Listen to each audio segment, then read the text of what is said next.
Yeah. So I'm going to start this morning with a little beer. This is breakfast. Oh boy. God damn, Anima, you look different today. Yeah, that's what the filter turned off. That's it. Not beer. I'm having vanilla cream soda with Dr. Pepper. It's really good. Oh, cream soda is the best. You go, man. Oh, but I got coffee going on. Woo! You know what I got? Coffee. It's got a little caffeine in it. Give me a little boost. So we're going to be breaking down the homosexual ramifications of Officer and a Gentleman. The what? Which there are several. This is where the whole gerbil thing started. Well, if you didn't know that. You only need to look at this. I'm just telling you, dude. The scene where he's, giving him, the drills there, and he's making him do exercises and shit. All the grunting that he does in that scene was said to have been all about the fact that he had a gerbil in him the whole scene. April Fools. Hi, guys. I've never believed that gerbil story, and I do believe that it was Stallone who started it as a prank because he doesn't like Richard Gere. I don't have the slightest idea about that gerbil thing. What's the rumor? What that he would put gerbils in his bottom. Oh, as they go into their death throes, they would supposedly cause you to have an orgasm. The fuck? That's the story. Yeah, bro. It's messed up. Yeah. It's messed up. I can't. And I don't believe it. I'm with you, Gary. I think that's just an urban myth.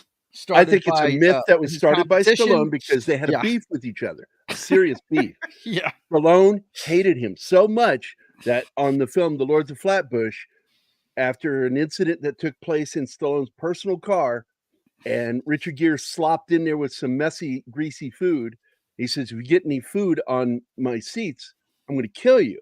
Yeah. And he proceeded to get not only just on the seats, but on Stallone. Got greasy chili or whatever it was from whatever greasy spoon they got food from. Right. You can find this story online. And he went to the director and he says, it's him or me. One of us has to go. And the production chose Stallone to stay and fired Richard Gere. Yep. Good morning, Andy. Hey, it's Andy Morrow. Where are you? She's on her way. Cut the girl some slack. I am. I gave her 14 minutes. Hello, Slasher Fred. Good morning. We have Devon. Oh, and his first comment is a bridge. Yeah, gerbling. Hey, come on, bro. Gerbling. That's what we get for talking gerbils. Yeah. That'll learn you. That'll learn you, no doubt. Okay, let me find that.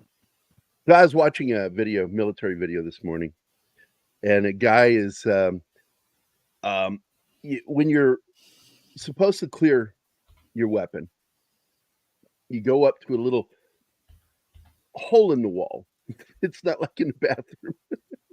The little hole in the wall, and you put the barrel of your weapon in there, and you're supposed to clear any rounds that are in there. He, instead of clearing it, reached up and released the charging handle, and it fired. Now, even though that hole in the wall is designed specifically for that, after that video, I mean, you just saw everybody sort of walk away from him. It's like, yeah, that guy is in trouble. He's going to Right. get his ass smoked for doing that, discharging his weapon. Okay, Woo! let me run Steven's video. Cowboy, check around and see if there's a back door. And not only that, we have Nick Weiser. Yeah. Hey, Nick is here. What? He's never up at this time of morning unless he has to go to work. Or What unless is he's home. going on? Well, we're trying to hold for Anima because she said she's going to be late, but she's not checking her messages. She hasn't read a single message I sent her. She's in the chat for some reason, and she's not giving us an update as to when she's going to be here. Well, So I would really like it, Anima, if you would tell us when. She's showing up fashionably late. That's what it is. an Anima Fashionably is late. never late nor early. He shows up when she's supposed to. Yeah, I get it. Now that I'm Precisely talking when she means to. Yes.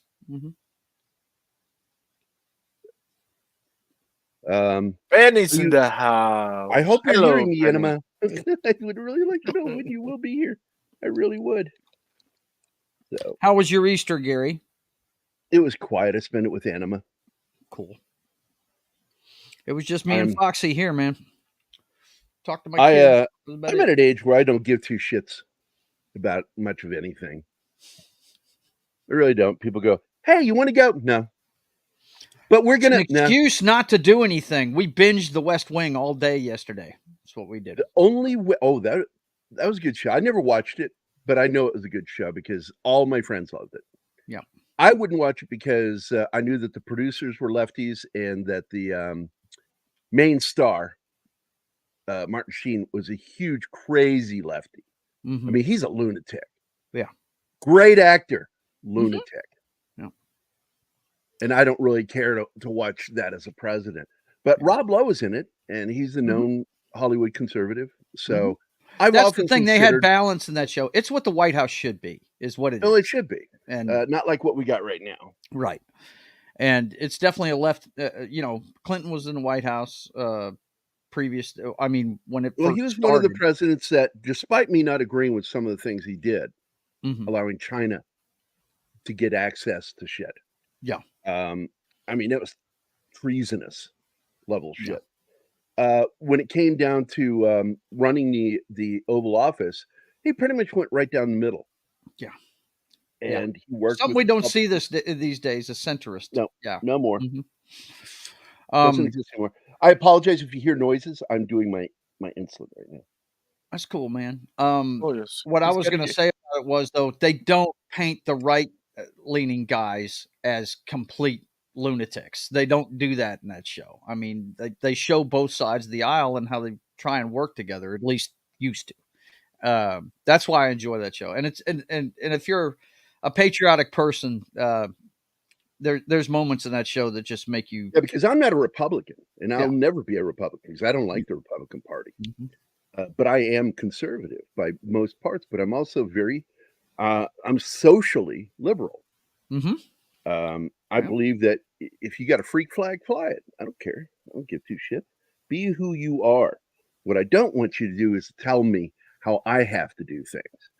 And I believe that's where we see a lot of overstep and overreach. Yeah, Slash. That's a great movie. And Which one? Yeah, The Dead Zone. He was talking about The Dead Zone. Oh man, great film. Christopher Walken. Yep. And Martin Sheen plays a lunatic lefty in that one. That is pretty cool, man. Pretty cool. He just showed up on set and they said, improvise. Yeah. And he just did it. I have had a vision. The missiles are flying. Hallelujah. Be the best Hallelujah. leader you can be. That's it. Well, this is how I'd be president. Right. But him and his son Charlie are both wackadoodles. Yeah. It's like, it's really funny. Emilio Estevez is the grounded member of that family. I was fixing to say, and watching that show, He can't deny Emilio at all because Emilio looks just like him with Oh, he blonde does. hair. He doesn't. It's He just does. Emilio decided he didn't want to go with the chosen Hollywood name. He wanted his family's real name. Right, and that's really cool. That's all that he Charlie did. must look a lot like his mother because I mean, you see Martin in him, but I've Emilio never looks seen Martin just in like him. his That's dad. gross. Well, Nick let- called us gay Let tards. me so out what do you of think? this. Hey, Martin, did you like Emilio? No, I wouldn't know. Joe is saying he saw some of you and him. I wonder which part. You know, it was pretty wild, man. You know, thought it was you. I could be wrong. Parties, man. Parties. I'll tell you the weirdest party I ever went to. I got invited to, well, I've been to a couple of Hollywood events, and I got invited to this one party because of a friend of mine. And at the party, Crispin Glover was there with his girlfriend. And they were like, either they're just like an emo couple because they're all in black hair, everything, like totally goth. Mhm. And then when I got a good look at the face, I'm like, that's fucking Crispin Glover. And so I found a moment where I could say something to him, and I complimented something about a film that he was in, and we struck up a conversation. And he introduced his girlfriend, and his girlfriend was a mortician. Oh. By profession. Wow. And she spent 15 and a half minutes explaining to me how to prep a body. Did you ask her? Wow. No. I said, fascinating profession. I said, what inspired you? And she told me what inspired her. And then she told me, you know, that the whole process is just such a beautiful thing. And started telling me. And I'm just sitting there going, they're both lunatics, but they're just so nice. I can't just walk away from them. They're really fucking nice people, down to earth. Right. What earth? I don't know. Not the same one as 616, damn it. Yeah, 616. By the way, Dragon Rouge, Cam, and Slasher Fred are here. I've still not heard from Anima. What the hell's going on?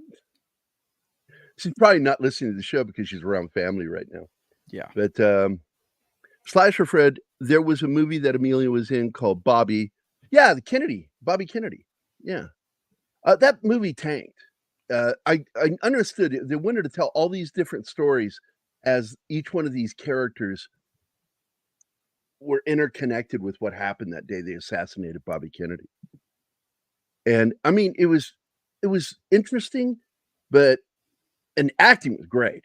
But I just don't think the writing was very good as far as telling a story that made sense.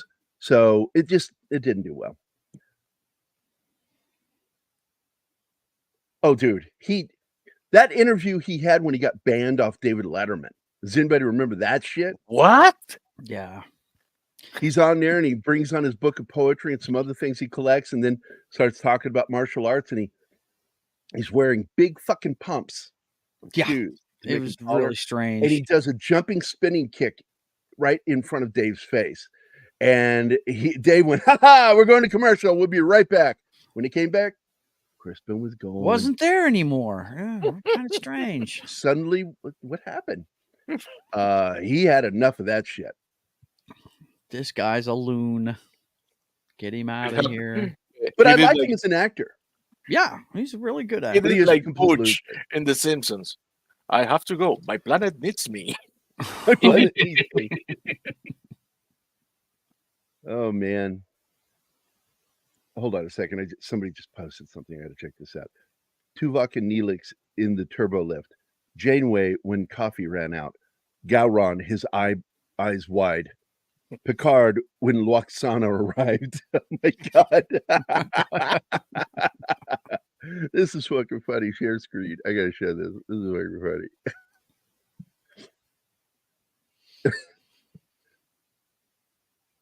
When coffee ran out. Gowron, his eyes wide. Picard when Loxana arrived, laughing. That was a great episode. That was a great episode. It's actually really one of my favorites. Like there are certain episodes when you watch it, it's like, this is why I came to this party. Yeah. I've never been a big fan of Next Generation. I'm a Least favorite original series episode. guy. And there's The quite first- a few of them, but I was very disappointed with Fistful of Datas. Mm. And a lot of people seem to like that episode. And I'm like, not me.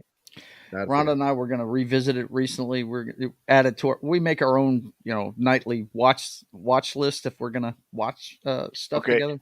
And Once yeah. again, that first season is difficult, yeah, well, but it pays off. The last episode is good.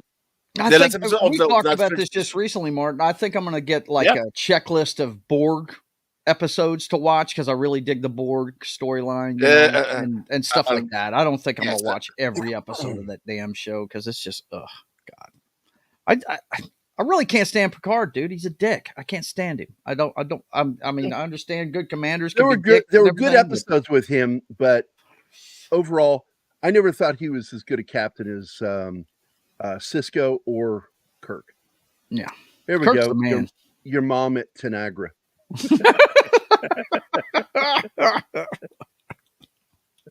Don't get me wrong. I'm not poo-pooing the show. I know people love it.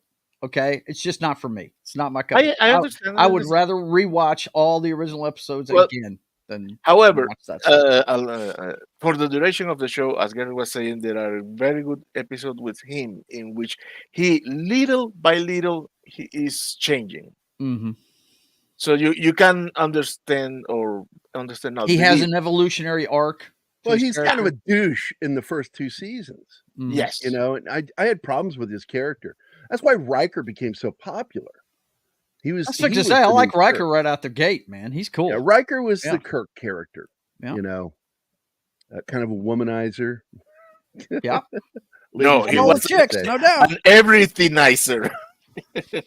Although his he's boobs? in one of the single gayest episodes, and when I say gay, I mean with that ambisexual species that has neither male nor female, and he falls in love with the creature.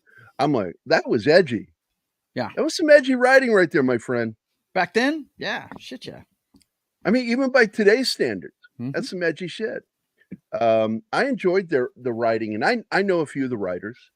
I've been friends with two of them. You know, two of the writers. of the show. We have Tim with this one. We just lost one of them last year. Well, first of this year. Did the gerbils get hazard for working in Richard Gere? In Richard Gere.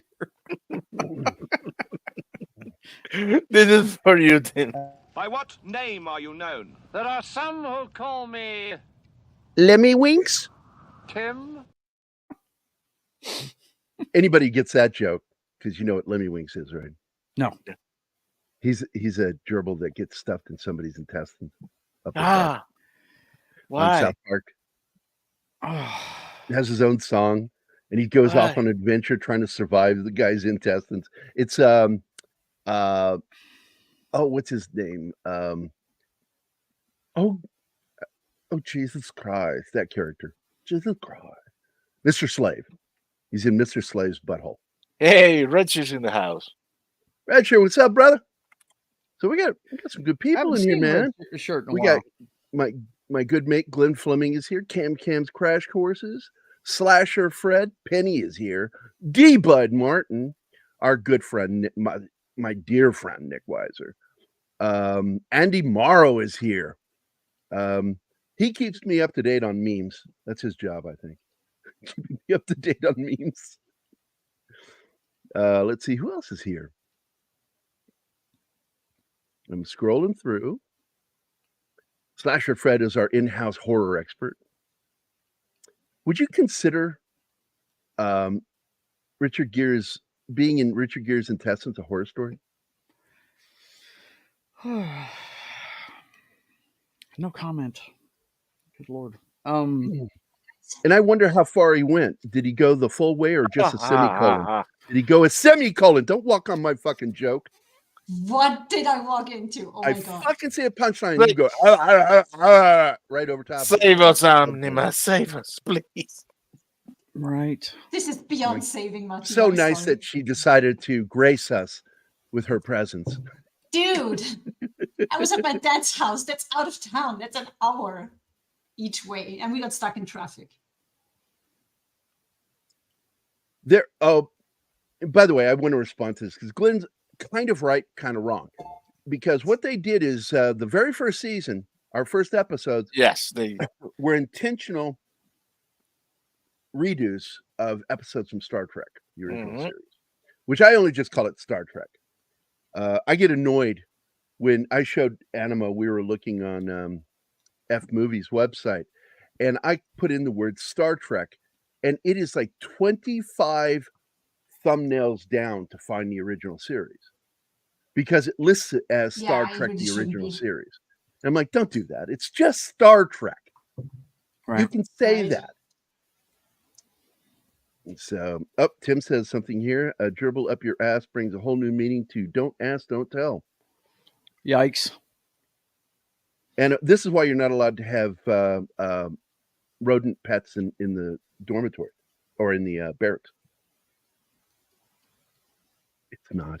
I'm lying.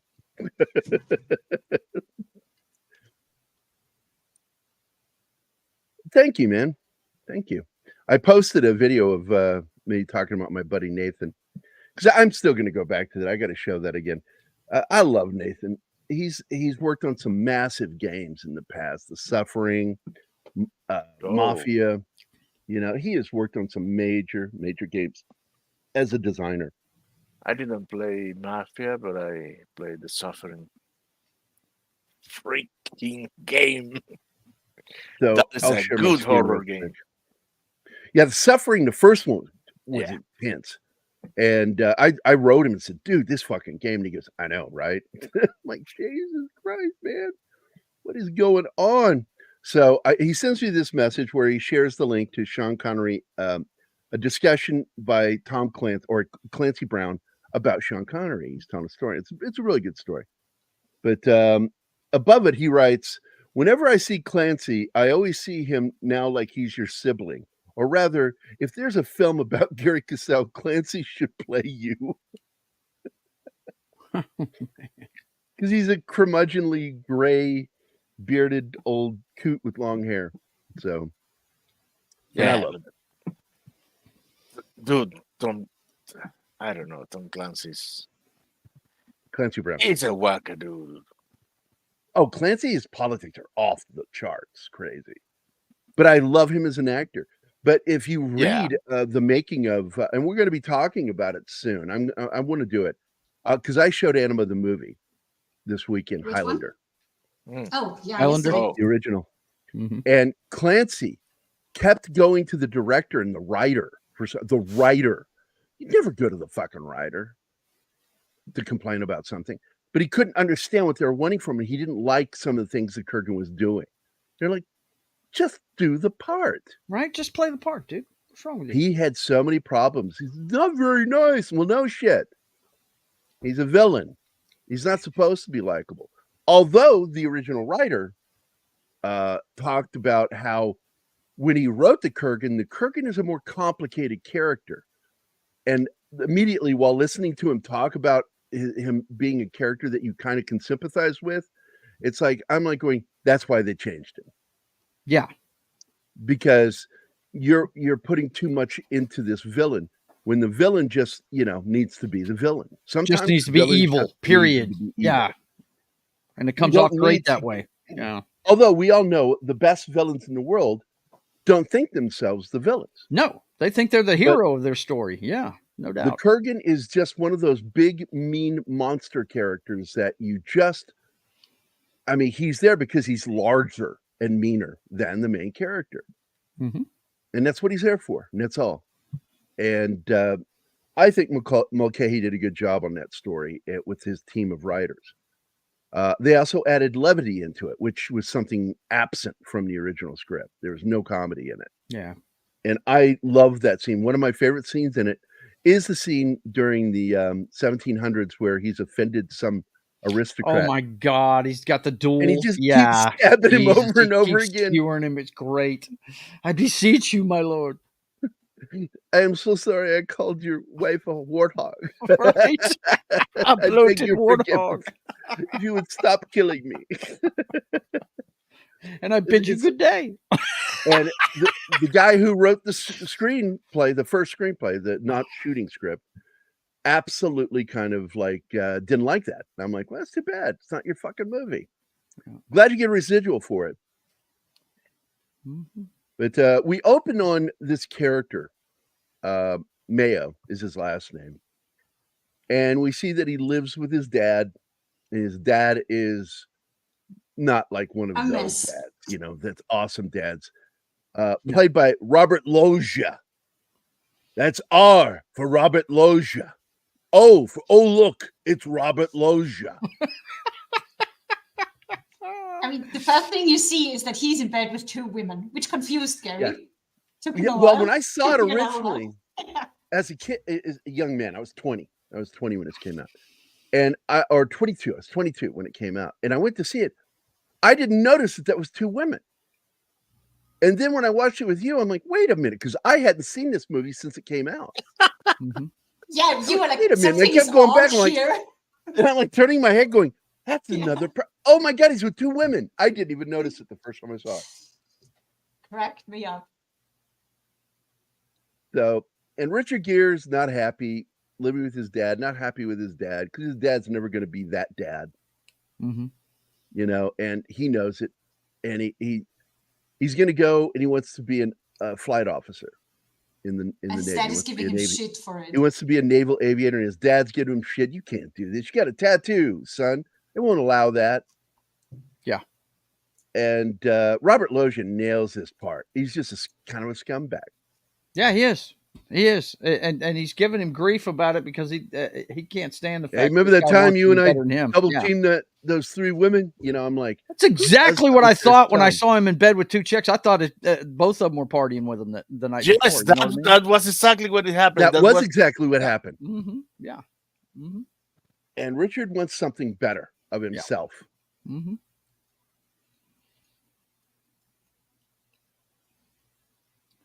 I like the scenes in the streets in the Philippines that you find out that's why he's street smart. That you know, for the rest of the movie that establishes. Well, he's a the little fact bit that of a huckster con man, he's an outlaw. Yeah, no doubt. rebel without a cause. That's it. There's the tat, and he's going to cover it with a bandage, thinking he's going to get away with that shit. Yeah. Drill instructor ain't going to fucking fall for that shit. No. In fact, his Yeah, but favorite I like hiding that he tells spot. him, be proud of those wings. They might be the only ones you get. Right. Wings might be. That's right. It's a great line. Mm-hmm. In fact, you know, I pointed out in the scene in the barracks that he hides his shit up in those false ceiling, Right. drop ceiling. And Tile. I'm like, that's the first place drill instructors number 1 look. spot, right? Number 1 spot. Second place they look if you've got the hollow pipes for the bedposts on your bunk beds. They look there immediately. Mm-hmm. And then they'll break down your locker. And I found a place that I knew the drill instructors didn't know about. It was a vent in the shower stall in the very back of it that allowed air, and you can see light coming through it. And I'm like, wow, there's light. It goes right to the outside to allow ventilation. And then I just pulled it right out. And I looked in there, there's like all sorts of space, and I started hiding my shit in there. And my stuff I never got busted for contraband when I was in the Army. And I had contraband. I had that porn magazine that I rented out to guys. I made $200 off of that in basic. There's this famous photo of you reading it. Yeah. And look at this. What? That's the Enterprise? Yeah. Okay. Yeah. Wow. Very cool. They shot on location. One of the cool things that people have gotten wrong with the media, the media never gets anything right. They have said for years that, and I bought that shit, that Louis Gossett Jr. had auditioned for the part and they were looking for a white guy. And that's not true. What happened was Taylor Hackford went to, I don't know if it was Annapolis or where he went, to one of the training centers. And he watched and noticed that all of the senior instructors, almost all of them were black. And that's when he changed it. And he started looking for a black guy. And when Louis Gossett showed up, and this is in an interview in Hollywood Reporter, because if you go to look anywhere to find out if Louis Gossett served in the military, you'll find nothing. Only place you will find anything mentioned is that Taylor Hackford said that Louis told him that he served as an Army Ranger. Told him that. Now, I don't know if that's true. Absolutely trying to get a part. He wants that fucking part. This is a career-making part. And so he wanted that part. Would he lie about it? I don't know. There's zero record that I could find anywhere of him having couldn't served. find anything either. But according to Taylor Hackford, he was told by Louis Gossett himself that he served as an Army Ranger. Really? Didn't say when. He was right in the middle. He was too young for Korea and too old for Vietnam. So he would have served, if he served at all, would have been in that little gray area. Mm-hmm. But here we see him, and he does a great job as Gunnery Sergeant. Gunnery Sergeant is the nickname they get. Gunnery Sergeant Foley delivers some great lines, except for when he says eyeballing, because I've never heard a drill instructor say that ever. They say, "Are you eye fucking me?" Because that's what balling means. Mm-hmm. You eyeballing me? It's like, you eye fucking me? Are you eye fucking me? Mm-hmm. Something about me turning you on, soldier? Yeah. What always freaked me out is how he had all of them calling him sir. And I did not know they did that in the Marine Corps. I did not know because, you know, in the Army, we call an enlisted man sir. They get what is the O? What is the O mm-hmm. in NCO mean? Non-commissioned officer. Yes. Officer. Mm-hmm. They take that shit serious in the Marine Corps. Yeah. So you are to call them sir. You know what I'm talking about. In the Army, they get mad about it and say, "Hey, I work for a living." I work for a living. That's right. Mm-hmm. Yeah. Army's different. They do not pay attention to the O part. They only they pay attention to the fact that they are enlisted. Yeah, and that's what an NCO right? is a non-commissioned officer. They are NCOs, but you are to call them sir in the Marine Corps. And I do believe they do the same thing in the Navy for their chief petty officers and all that shit. He also keeps telling them how many push-ups to make. And I've learned from all the military people that I've known so far, they just tell you to. They don't give you a number. Drop down, and they'll tell you when they're done. They'll tell you, beat your face, and arms getting tired, son. Arms getting tired. Roll over. Do sit-ups. Well, at least in this case, they make a provision. He always said, "Give me X number," and we're in the middle of it. No. Start again from the beginning. So you never know how many reps you're going to do.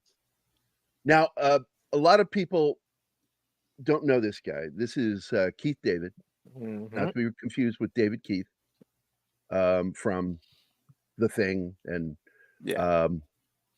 They Live and all that shit. Have they ever worked together? The only similarity they have two not that I'm aware of. Names. One's name is David Keith. The other one is Keith David.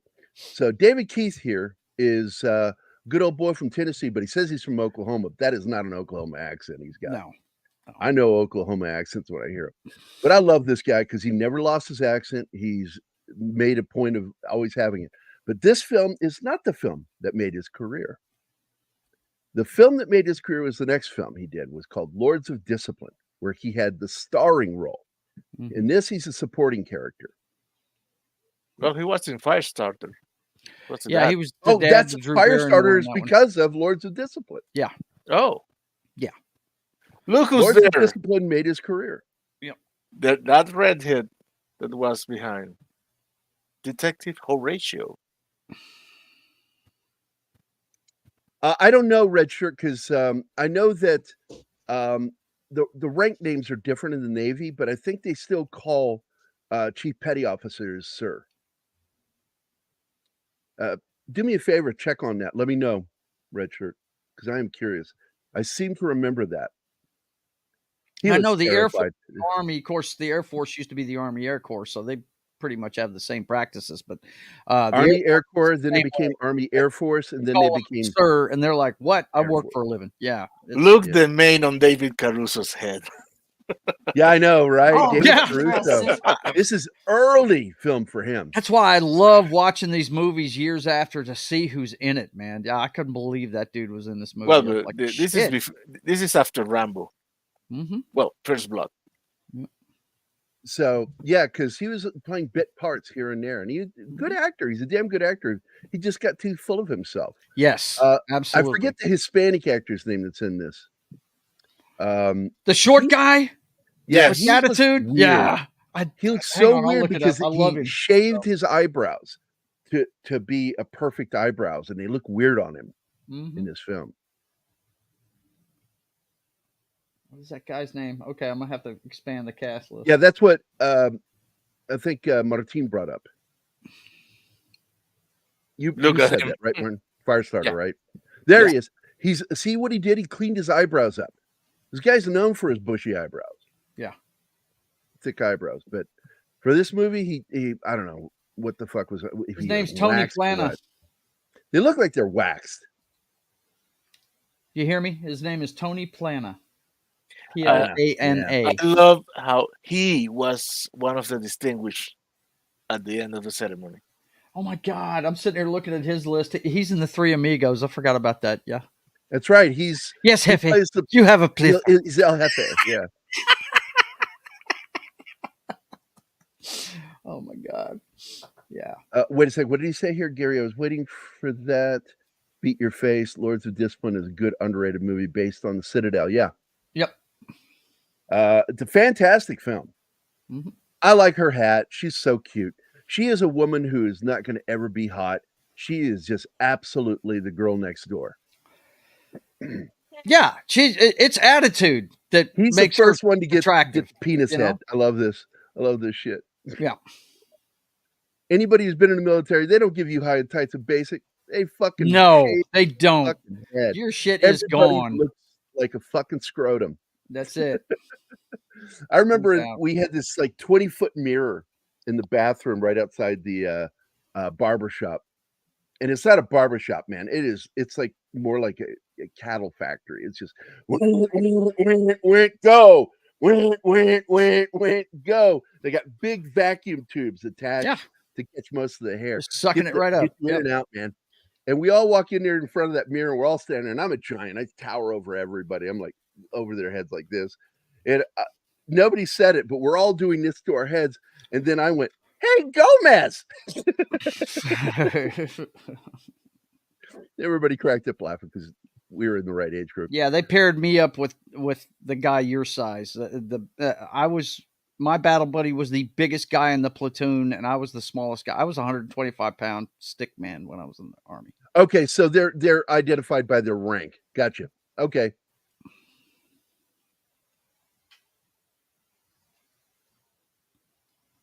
Gotcha. Yeah, that makes sense. By the way, if you didn't catch this one, Joe, hey Gary, you and Joe need to do a comic together soon in the future. I will gotta say get in the mine. future, We've got to get our individual stuff done first. We got boy. a lot of pelters in the fire, and when those fires are all stoked out, then we can probably look at it. Yeah, when we're old men, we'll get together and do one. You Look at that old both piece of got shit that car fire there. in the basement, yo. Aren't you already old? But yeah, I'd love to do something, do some comic book stuff with Gary. He's a great artist, man. Yeah, I don't suck according to certain people. Man,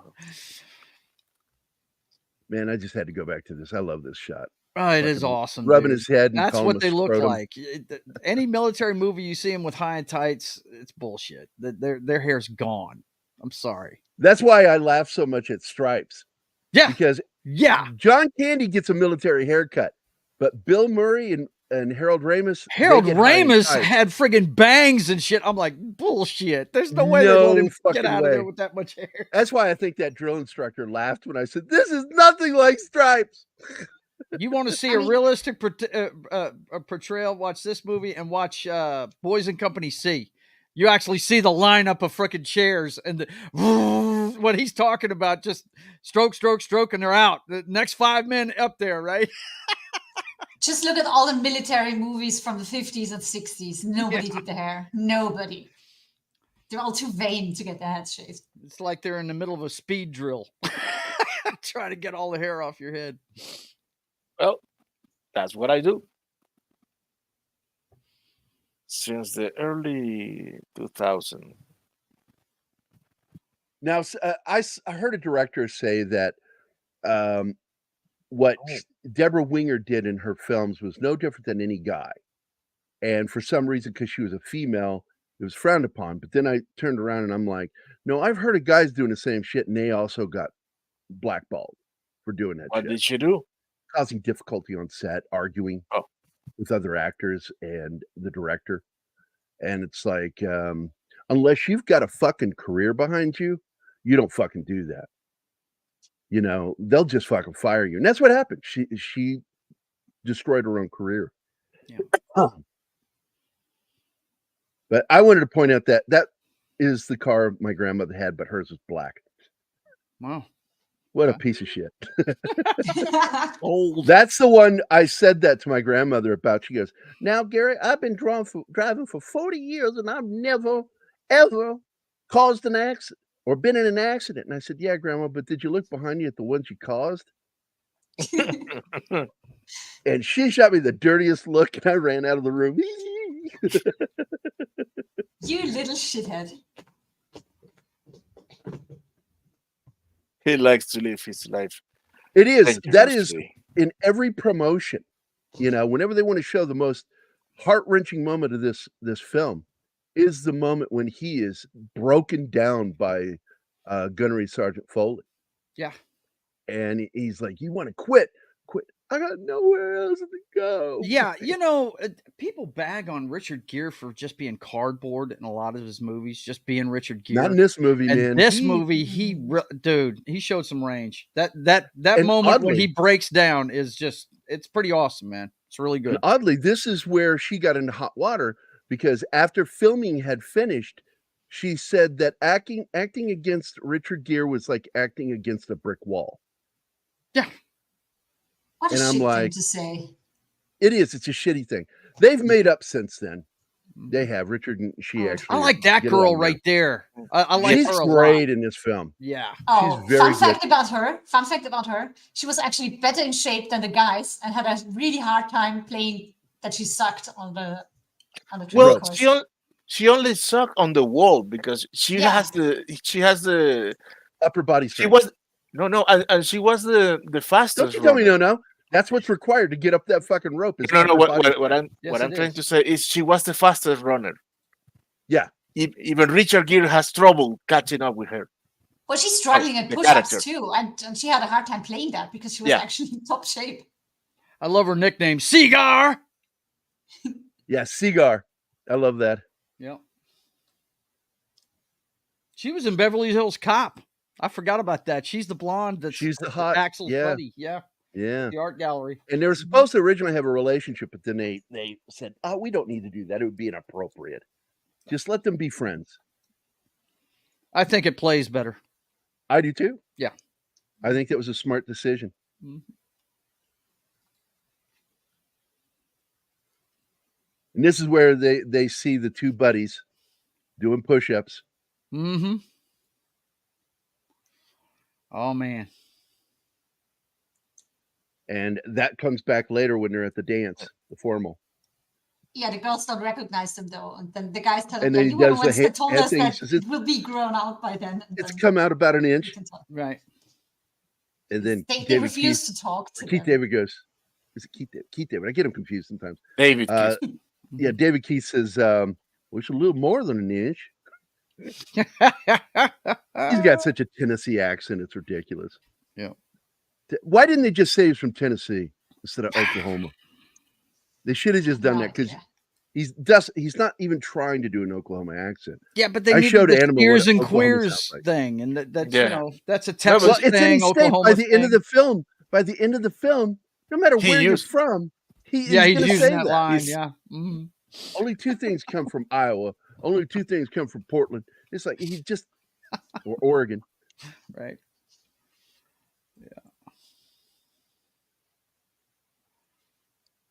They're doing cadence. That's why you see it being repeated. He says it, and then they repeat it. Oh, the Slasher Fred, question you're is- right. Isn't I'm sorry. It's okay. Go ahead, Martin. Isn't the Latin guy too short to be a pilot? No, there's no height requirement for being a I pilot. don't think there is. No, it's a vision thing. You have to have 20/20 or better vision to Yeah, be. and in the end, I would have never been Maybe like a pilot for a jet or anything because I don't have 20/20 vision. But I could have been a helicopter pilot. Yeah, which is I kind of kick myself in the ass for not doing You it. can wear glasses and be a In your helicopter case, the question would be: would you fit in a cockpit, Gary?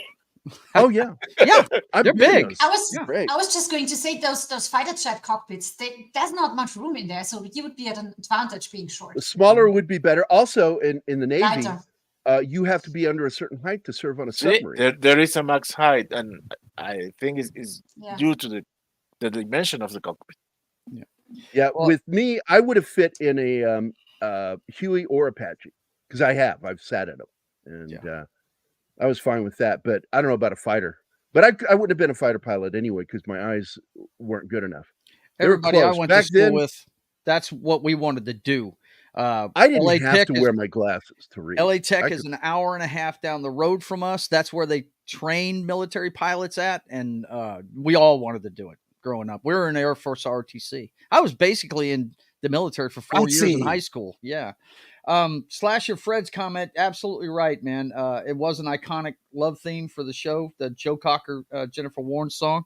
It was a huge hit when this movie came out, no doubt. Well, they play the theme throughout the film, Mm-hmm. and it's funny because they had a lot of difficulty finding the theme.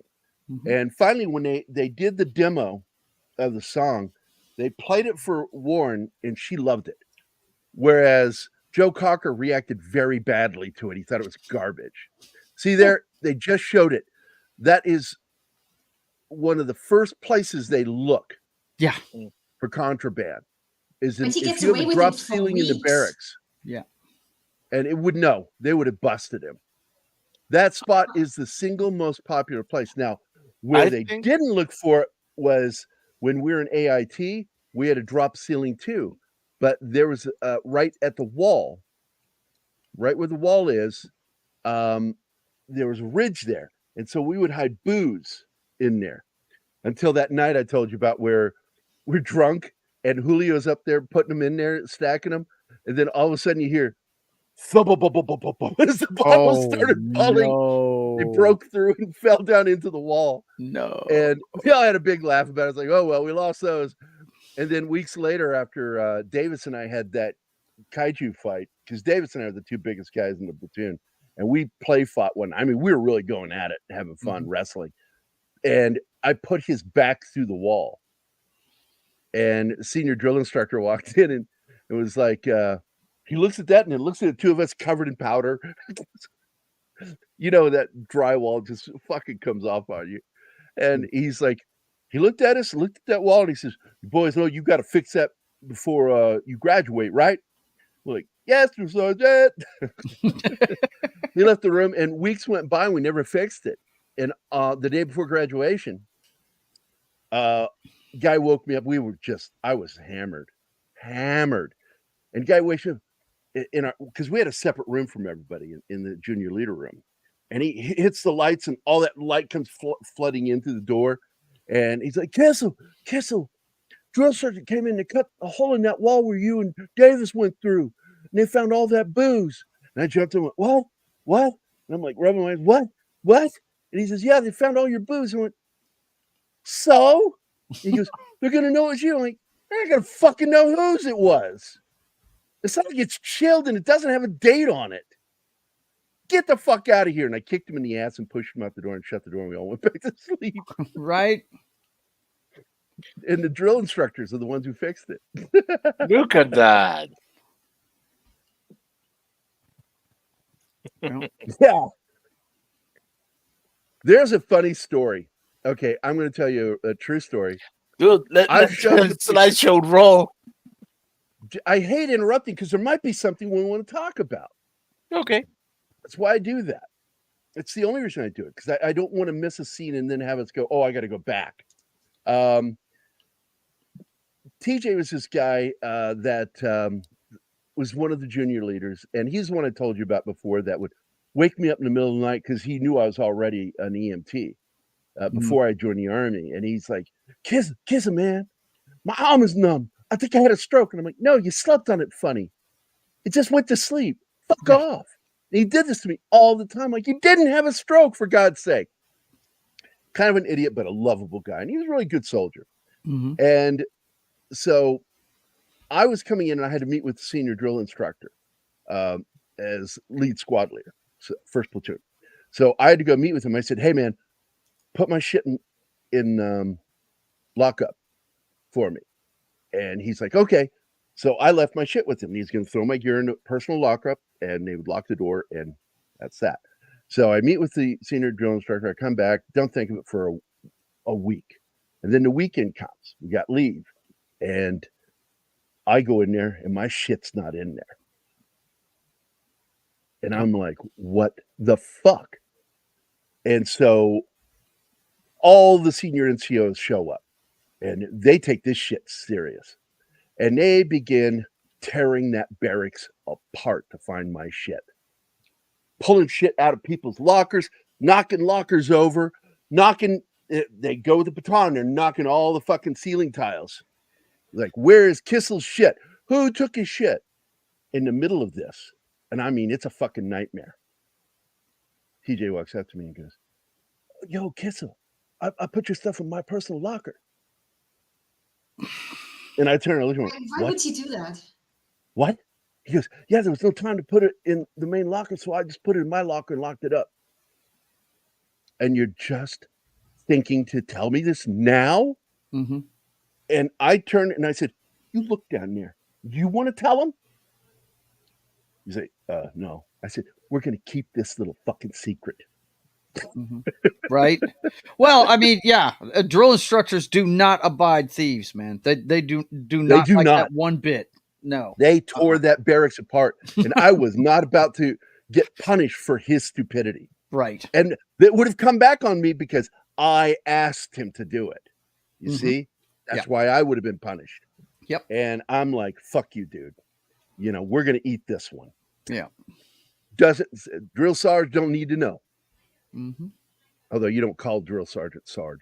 Ever. No. Hell no. Oh God, no. You get fucking spanked for that shit. They will smoke your ass. We called him drill sergeant. That's what we called him. Yeah. In the Army, that's what you call them, drill sergeants. You can refer to them as drill instructors, but not to their face, because that's really Marine Corps. Yeah. But they are your drill sergeants. I'm a drill sergeant, baby. Gonna drill you all night long. I remember that fucking cadence. Yep. I'll never drill you wrong. I mean, fuck yeah, the gay shit. Oh my gosh. Those songs are great. My favorite Jody to sing was Irene. That's my favorite one. Oh yeah, Irene. Yeah. The Jody one's really good. Yeah. I did it and got in trouble for it when I did the original Jody's cadence, which has, I don't know, but I've been told Eskimo pussy's mighty cold. Mighty cold. Yep. And I got chewed out, not by my NCOs. They thought that shit was funny, but an officer heard it and he didn't like that shit. I did Irene at because we used to sing them on the bus going on field trips, you know, in high school, and I knew that Irene really well, and it's about an M16, guys, and you're singing about it like it's a woman. Right, but it's not a literal spanking, Tim. When you say you got spanked means they punish the shit. But I actually, at PLDC, I actually took PLDC before I got out of the National Guard. I went to Camp Shelby, Mississippi, and I was the honor graduate. I got the Sergeant Major's Award. And part of it was when we were marching one day between classrooms, we did Irene, and they thought that was cool as shit that I knew that one. You know what I mean? Oh, yeah. And by the way, for those of you who don't know, it's basic leadership school. Is what PLDC is. Primary Leadership Development Course is what it stands for, PLDC. That's what you have to take to become an NCO. Now, I'm probably never going to do that film on here because, one, I don't like Rob Reiner. I think he's a communist piece of shit. And I do have a problem with that film because... Which one is it? They make guys that are real military look like bad guys. And I don't like that. Oh, A Few Good Men? Oh, yeah. And I have a problem with that. But don't get me wrong, that fucking scene with Nicholson, It's great. is one of my favorite scenes ever. It is great because you know what? A lot of guys in the military feel that way. When You people want me on the wall. You need me on that wall. No doubt. Yeah. Mm-hmm. Yep. That's a great scene in that movie. It really is. So, would you say that this movie was a precedent for the momification of the army? What? I don't understand the question. What are you talking about? What movie? The position of the investigators that you have to be softer with the soldiers. No, there's no question about it. They have been trying for decades to pussify the military, and they've finally succeeded. After I graduated, and they started talking about the yellow card, stress card, being brought in that. When I heard the stress, careful, man. We all were like, here. Shit. What? Yeah, that's ridiculous. Look, you're asking people to put their life on the line in a situation where it's not very easy to stay alive. I always go back to that line from Taps. Trained. That's the definition of a soldier. Your mission is to stay alive in a situation where it's not that easy to do. And exactly, and you cannot treat them with kid gloves when you're training them for it. It's ridiculous, man. It's absolutely because they got to be weeded out. The guys who can't handle the job need to be weeded out. That's it. The military's not for everybody. It's not. You have to be tough-minded to live in that environment. That's just. But they want to hire everybody. Mm-hmm. The whole trans thing is ridiculous. Oh. Like, come on, guys. I'm going for coffee, guys. I'll be right back. If they are in a good mood and they don't hate you, you can call them by their first name, senior or. I never had that moment. I've never seen that in the Army. I was close friends with my senior drill sergeant, and my drill sergeant, my senior drill sergeant Schmaltz. I made fun of him to his face. And we were allowed. It was a competition to see who could do the best impression of a drill instructor. And the person with the best, that got voted the best, got leave, and I got leave because I did a spot-on impression of my senior drill instructor, Drill Sergeant Schmaltz. And then there was Drill Sergeant Parker and Drill Sergeant Samuel. I didn't know any of their first names. In fact, you didn't have a first name in the Army. All you had was your last name. No initial. Last name. I learned very quickly, don't respond to anything. If it's not on your name tag, don't respond to it. U.S. Army, Cassell. If you didn't call me, I would answer private because I have the rank. But if you called me anything else, like I had a drill sergeant in Chow Hall, get up behind me, start calling me Donut.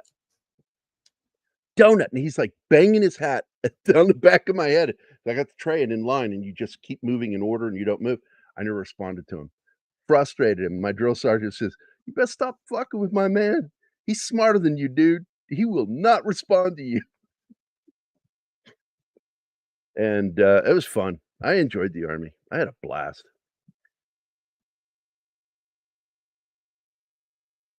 Now in private, like once we graduated and went permanent party, in personal time, my sergeants were my best friends. I hung out with them all the time, partied, played cards together, did martial arts together, just a blast. And Tom Parker and Eugene Tevez, two of the best guys I ever served with. Well, you were closer in age to them than to your comrades, right? I was right about the same age as them because I went in at 26 instead of 18. Yeah. Most of the guys I served with were 18. And I remember I told that one guy, I said, because he fucked with me one day, and I said, "Oh, that's it. That's it. Caps off. I'm going to beat your ass now. You're going to find out what it's like to be beat by a grown man." That scared the shit out of him. I knocked the shit out of him until I bitch slapped him in front of everybody. Oh, that one, yeah. That's really what I did. Just knocked the shit out of him. He wouldn't get up. I said, "Get up. No. You started this. Let's go. I'm going to finish it." And I got so angry that I got that white foam in the corners of my mouth. I've never been that angry before, but his cowardice pissed me off. Look at him, man. Raging. I am not. You know better than that. I'm a good guy. If anybody's dick around here, it's Gary. What are you talking about? I am a dick. I'm a proud dick. My middle name is Dick. I was going to say. It is. My middle name is Dick. It's Richard. Oh my gosh. So what do you think? I thought it was an interesting subplot in this movie. Well, it's a main driving force with David Keith's character, but these girls that hang around military bases, you know, We had that problem too in the Army, that you were told not to interact with the locals because they look for soldiers. They want permanent party. They want to go someplace, get the basic housing, get that house, and get set up, marry some soldier, and if they get killed, get that money. Right. You know, I was shocked to learn about that. I can't believe people are so superficial. that's why when I fell in love with a soldier. It was a female, for those of you around me. He does talk a lot of gay shit, but hey, guys, he's judging, no doubt. It also helped that females in uniform look hot. Oh my God, man. She would walk away from me and nobody wagged their ass like Alicia when she walked away from me. And I would look at that going, oh, stop. And I was trying to avoid her. I wore my wedding ring because I was divorced, but I wore my wedding ring. I wanted to get away from women. I wanted to get my fucking life together. And here's this girl, went in the army. Little fucking red-haired, ginger, little fucking crazy Irish girl, little tiny Irish girl. And I'm like, oh my God, I gotta avoid this girl. But my sergeants caught on to the fact that I was into her and I was avoiding it. And Sergeant Janney, who was one of our primary instructors in AIT, started putting us together. And my sergeant, Dave Hope, made her my assistant squad leader. So I would be forced to be around her. They were matchmaking. They were. No, they admitted to it. They were shipping. And I'm like, you guys are assholes. They're like, you need a girl, man. Look at you, man. You're just all kinds of pent up rage. Because I was quick to fight, man. And my God, they pushed us together. And everybody we served with just thought we were the perfect relationship. Problem was she wanted a soldier. And when she had the baby, I became permanent parent. And she was interested in GI Gary, not stay-at-home mom Gary. Right. Yeah. I was boring. So she went and found her another one. And in the military, that is something you're taught, that they have these support meetings for spouses of soldiers that are deployed. And I was the husband of a woman that was deployed.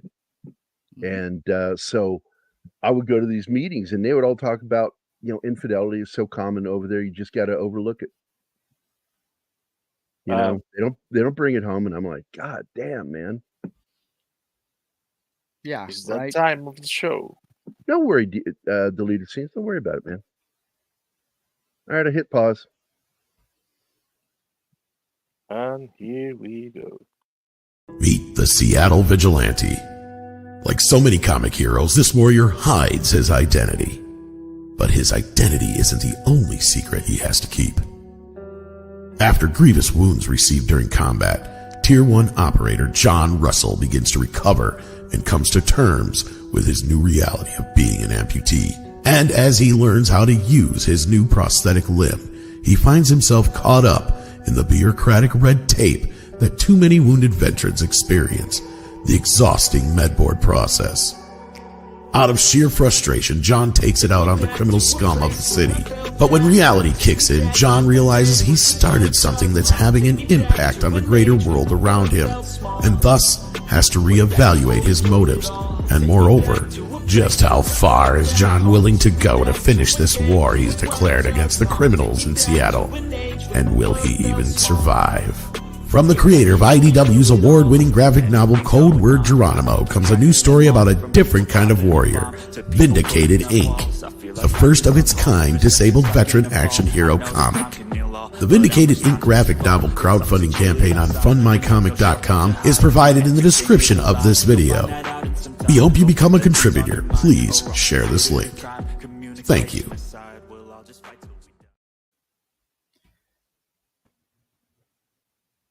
Yeah, guys, if you've got the means and the capability, back that book. I can't wait to see it myself. It's going to be awesome.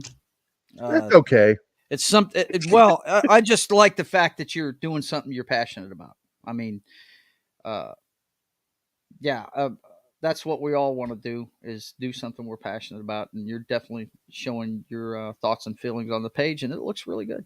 You remember your your artwork is awesome. Do you remember your company number and all that from Basic? Company number, Foxtrot. I think I was in. There was six. I remember mine. Bravo Yeah. 410. Bravo 410. Uh, Bravo Bulldogs. I remember the one at Ugh. Hood more. 87th Military Police Brigade, 10th Military Police Company. That's the one I was in. 710. Yeah. 80. I remember that one more because that's where I did my actual police work at, because you know, you guys, you hear military police.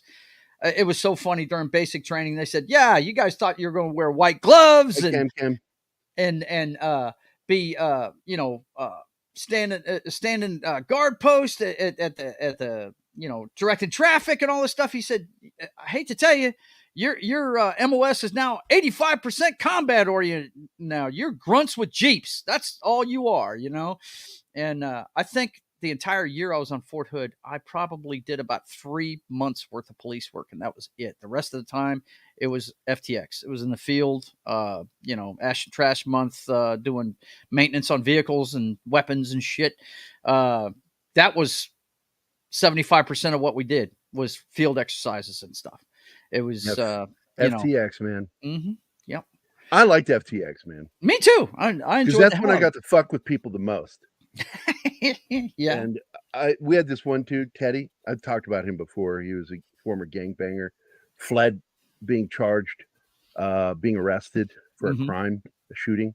So he fled to the army, and he straightened out his life. Good kid, good soldier. And he did not like snakes. Oh, man. And he was laying in his fart sack, the hand on the zipper. Fart sack, and on the zipper, he's sound asleep. You get this little hole about this big that you look out enough to get air in. Yeah, get air. Yeah. And I grabbed the salamander and I held it over his nose, and I whispered, "Teddy, don't move. There's a coral snake right above your nose." God, you're such an asshole sometimes. He was like a vampire in a horror movie. Just went straight from laying to standing up and came out of that fucking bed. Like he was proud. Oh, that's wrong, bro.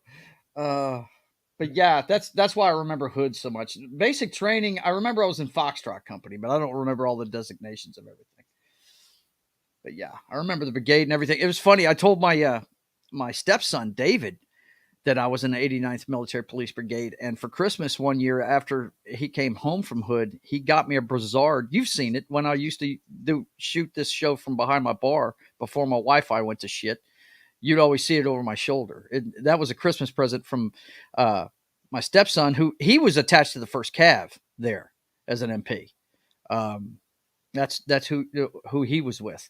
But apparently they still had the 89th Military Police Brigade there, because the dragon head with the sword through it is our symbol. And he had that done up for me for Christmas one year. David and I were both MPs. Of course, he and I told you my brother Michael was an MP. Yep. Mm-hmm. Yeah, Gary gives me shit about being an MP. Military prick. That's what we called him. Yeah. But, hey, they're not supposed to like us. We're the ones that bust their fun at the bar, Duty. Yeah. I remember that night. I remember that fucking night, man. We were in basic training, and we could see Permanent Party right across the street from us. Mm-hmm. And they had a little breezeway between the barracks, where there was, inside a brick wall area, there was like sodas and snacks. All machines. The stuff you couldn't get. And so we gave guys money, and we grabbed rope from the training locker, and we lowered them out the fucking window to go over there with a big laundry bag, gave them money to get whatever the fuck they could get. Mm-hmm. And then we would all split it evenly, because we were commies in the army, because that's what you live like as a commie. And, and so they're over there, and then all of a sudden they get hit by a floodlight from a car, searchlight. Hits them, then another one, and then they look like cockroaches. They just went, And half of them got scooped up by the MPs. The other ones eventually had to come forward. It was us. We were there. They were busted no matter what. This part of the movie, by the way, I dig the simulation of crash landing in the water. Yeah, it's really cool. I thought this was one of the best parts of the movie right here. Really did. But yeah, to what you were speaking to, the reason why the story you were just telling just now. Go ahead. Yeah, I just want to say the mistake they make is you hear them yell for a corpsman. There would have been a corpsman there doing what's called site support. They would have been there already. They have one in the pressure chamber. There's one there. Go ahead. So why go not ahead have one with with this? Yeah, what I was going to say was what you were talking about, getting bags of that stuff, because you didn't have access to it in basic training. That's why we didn't like the NBC guys. You were on lockdown during basic. The MPs are in lockdown the entire 16-week period. You're in the same bay with 60 guys all the way through AIT. Their whole thinking is if you're going to police the military, you're going to have to be better than all the rest of them. So they basically put you in basic training conditions. We had 2 passes, only one of them wet, the entire 16 weeks, buddy. So the NBC guys, however, when they hit AIT on that post, they're in 3-man bungalows, 9 to 5 in it, right? So we hated their fucking guts, man. And any MP you talk to from like the time they were training at Fort McClellan, because they've moved to Leonardwood now. McClellan's closed now, but they'll tell you they can't stand NBC guys. They can't. And what did they do to me in the Army? After Hood, they sent me to Johnston Island, where we were one platoon of friggin' MPs and 200 NBC guys. That's all they did was test the fucking shit down range all the time. I couldn't believe it when they sent me there. I was like, oh, Jesus, I'm in hell. Exactly. Hey, guys, don't forget to like and subscribe. We appreciate anybody who helps us with the algorithm. Leave a comment, all that shit. So deeply appreciate it, man. Click that like. Leave a comment to tell Gerry he was an asshole doing that prank. Yep. Yeah. Now, who is it that gets stuck in there and can't get out? They send the diver in after him. Oh, God. David Caruso. Yeah, David Caruso. Yeah. And he grabs the diver mask and everything. Yeah, he freaks out down there. Everything you're not supposed to do, he did. Yep. And then but he's not made for that. By the way, I found this photo, and I'm just looking at these salutes, man, and it's ridiculous. I'm going to switch to Military Monday folder so I can add this image. This image is from Fort Leonard Wood in 1990. So these guys were there when I was there. Lost in the woods. That's where David went to. Yep. This looks like the parking area. This is the parking area off the parade ground. And I'm just looking at these salutes, and I'm like, this guy, like his body is bending, and his hand is just too formed here. He's making a fist, but his salute looks good. Yeah. His salute looks kind of country. Tuck that thumb in, son. Yeah. This guy's salute is like, what the hell? Are you trying to block the sun? What are you doing? What are you doing? I love seeing pictures like this. Yep. And this is clearly a little bit into it because they've already got their earplug. That's what you see on the very far right guy. There's a little plastic thing hung from the front of his uniform there. A little container. It looks like a TikTok box. That's your container for your hearing suppressors. The little things you shove in your ears, which I didn't wear because I had to make sure I could hear if they needed me when I was permanent party. He screwed up because he didn't have sunglasses. I don't know what that one's about, but I've told you before. Oh, David Caruso because his character. Oh, okay, yeah, his character. Takes the sunglasses off, or whatever the hell it is. CSI? Is that CSI? CSI, whatever. Funny thing about sunglasses, I've told Gerry this before. I got dropped more than anybody the first day of basic training because all I had was prescription sunglasses. And I did a lot of push-ups that day. Even the first sergeant, when he had his patent moment up on the stage in the auditorium when you first sit down for the briefing and everything. He even saw me across the room and said, "Hollywood, take off them sunglasses." Hollywood. I am going to Hollywood, eventually nice. probably make this comic available for free for people to take a look at, because this is a comic that I worked on years ago, but this was one of the first times that I was left alone by the guy producing the comic book to draw what I wanted to draw. Mm-hmm. And here's some panels from it that I really like drawing. You know, They're in the back of a C-130 about to Mhm. jump. Yeah. And I just love that look of the light coming in that final panel. It's great, dude. That is some awesome shit. Looks fantastic. That was a lot of fun to draw, man. I'm sure it was. Man, this guy, I knew so many fuck ups like this guy. Just they were their own worst enemies. Right? Like, dude, this is so fucking easy. Why aren't you getting it? Why? Just do what they tell you to do. Nothing more. I mean, good Everything's Lord. a dodge with you. Everything's like you're trying to pull a scam. Trying to get over. Yeah, you can't. Now this get guy, over. the black dude, is a fucking asshole. Yeah, he is. He expects things instead of like understanding that, he put Mayo in this position. Mm-hmm. Now Mayo put himself in this position too, but he's the one who caused him to get into trouble. Yep. Because he's begging to give him something for free. Because I got family. It's you owe this to me because I got family. He wants the belt buckle because he wants to get leaves for the weekend to go home. Mm-hmm. And can't figure out how to polish his own. That's all it is. So after all this is one of the best moments in the film. This is the breakdown scene, isn't it, Martin? Yes, it is. That's it. This is it. Yeah, it's a weekend. They've got liberty, and he's just busting his ass up. All I'm going to do is smoke you. Yep. Now, Anima caught a inconsistency here because before he gets down on the ground, his elbows are already wet and dirty. Aha. Yeah. I catch shit like that. And it's not the breakdown yet. The breakdown happens when he's running on the stairs. Yeah, he's into it the second day before it happens. Yeah. Mm-hmm. Right here. This is it right here. Yeah. This is the moment right here. He tortures him for the whole weekend. Mm-hmm. And this is what I was joking about earlier, that he had a gerbil in his butt doing the scene.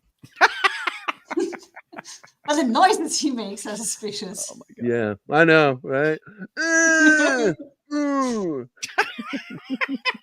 You guys are sickos. Good Lord. But this is a great Joe. I know. This is just such a great moment, though, in the film. Yeah, anybody who's ever done this exercise knows what fucking getting. You think that would be cramps. easy? No. You've never had cramps until after this exercise. You've got stitching in your gut. You get them in your thighs. I was fixing to say, which one's on top? Is that your quad? Is that what that is on top of your quad's thigh? on top, yeah. Oh my God, dude. You'd be dying. Good Lord. Yeah. No, sir. I ain't gonna quit. DOR. DOR. Drop on request. Yeah, drop upon request. That's right. Mm-hmm. Yep. Don't you do it. I got nowhere else to go. This is fucking acting. It's fantastic, man. It's fantastic. I don't think you'll ever see Richard Gere acting better than he does in this movie. Yep. And I got to tell you, on the whole, this is really one of the most realistic military movies I've ever seen. It really is. No, it does a really good job. What, Martin? Mm-hmm. I like his acting on Internal Affairs. Man, he plays that scumbag like nobody. Yeah. He's good. Right. He's good in that. That's Kim Basinger. No. Oh wait. Oh man, what are you talking about? Internal Affairs. He's talking Internal about Affairs. I'm pretty sure. Isn't that Andy Garcia in him? Yes, Andy Garcia. He plays a prick cop in it, dude. Yes, he's banging everybody's wives and shit. It's ridiculous, man. The guy's an asshole. Isn't it weird though that one of his best acting jobs was on a movie that he just did for the money? Right? He only did this one for the money, yeah. Mm-hmm.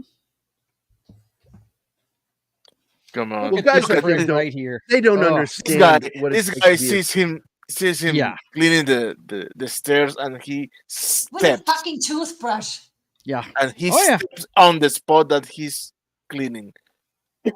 He's an ass. Again, I wanted to point out that Richard Gere is one of those typical Hollywood guys that he lives in fantasy world. He doesn't understand what this kind of being a person like this is. Mm-mm. He doesn't. He's a good actor, is what he is. He can act like he does, but he doesn't, and he never will. Mm-hmm.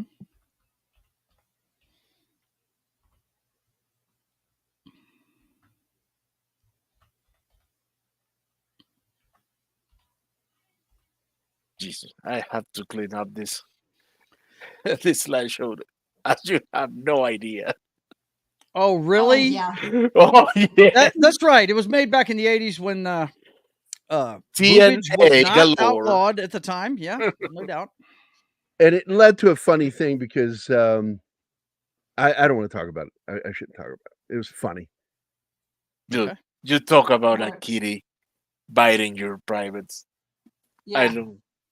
Yeah, but this one goes personal about another person, and I shouldn't talk Oh. about it. And there you go. Hey, Um, Six in the house. Hi, Sax.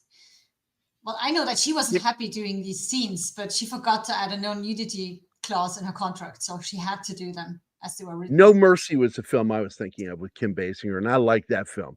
Yeah. But Internal Affairs, I remember that one too. Mm-hmm. It's a good movie. He just doesn't. He doesn't really put a lot of effort into his roles.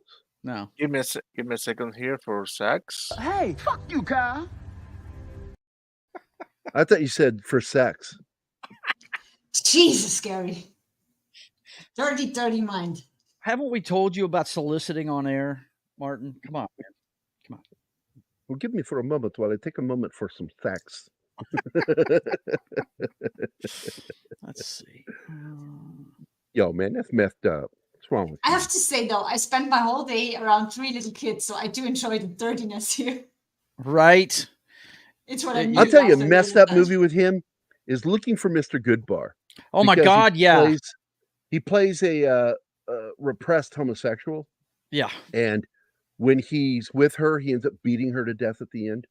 Yes. That's Because he a couldn't get it up. That's one of those movies I've seen once and I will never watch again, just because of the subject matter. You know.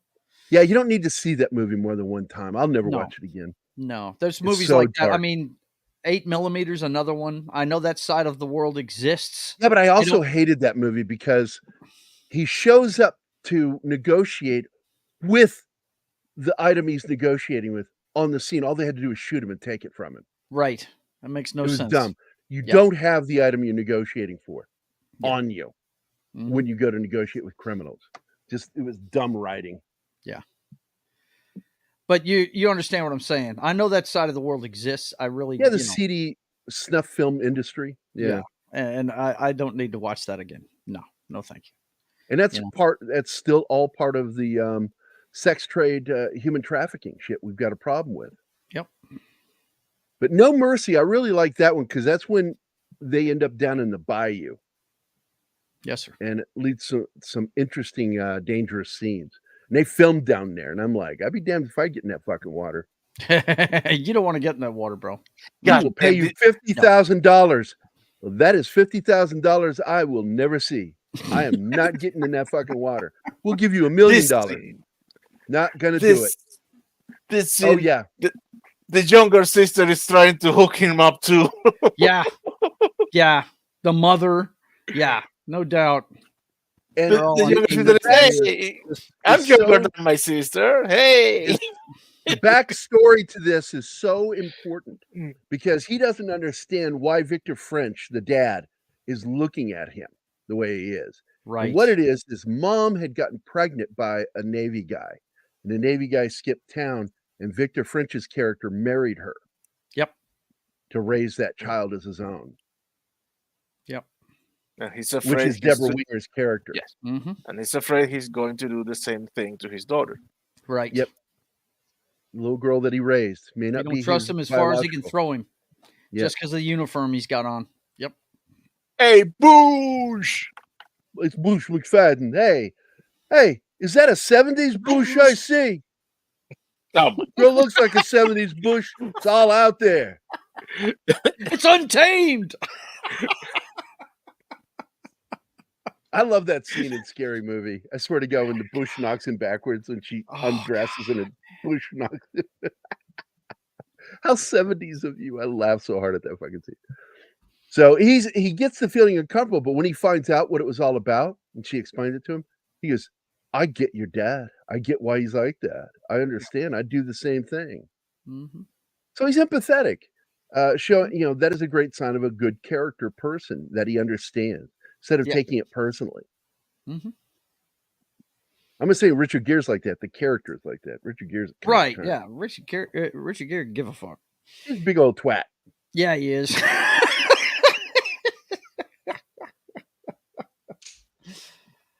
Oh, look up entitled in the dictionary, and there's a picture. Of Yeah, Richard Gere twat right should there. always be pronounced twat, not the other way. Not the other way. It just sounds vulgar when you say it the other way. Twat is the English form, which just means he's a complete loser, dick, That's it. asshole, Yep. idiot, complete twat. And then she shows a picture of her real biological father, Navy photo.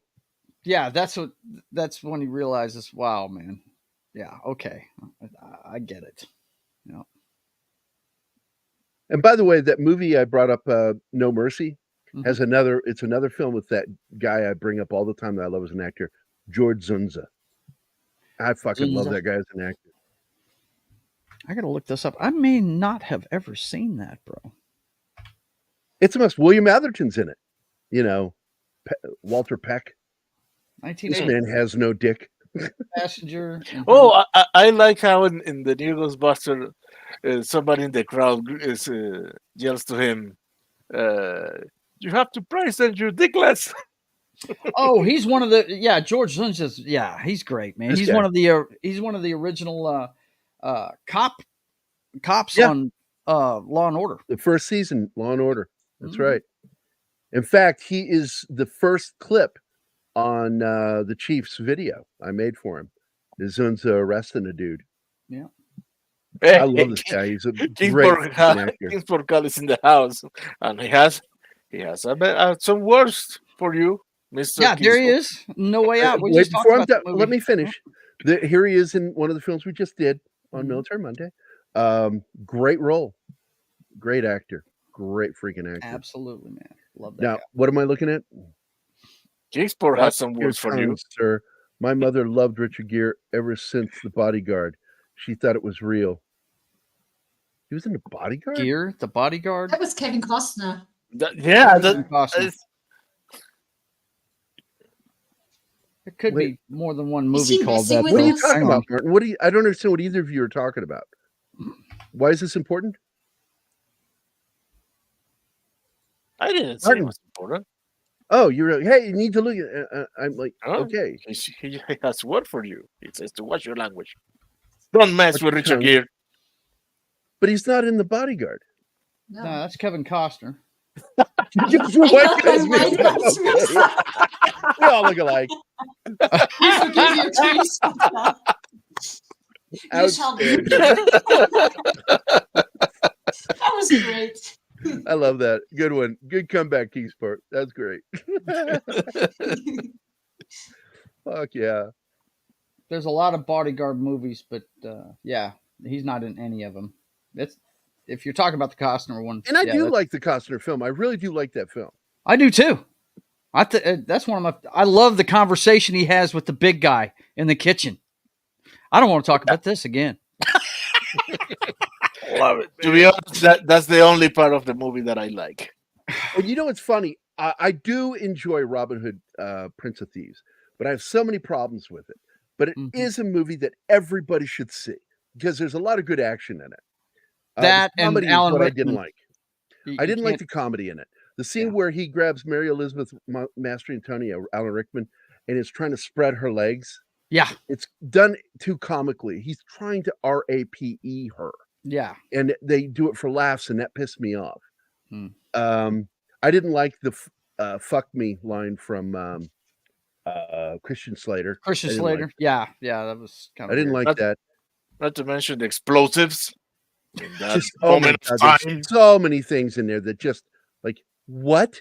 What? No. And then there's a witch. Like what? A witch? What?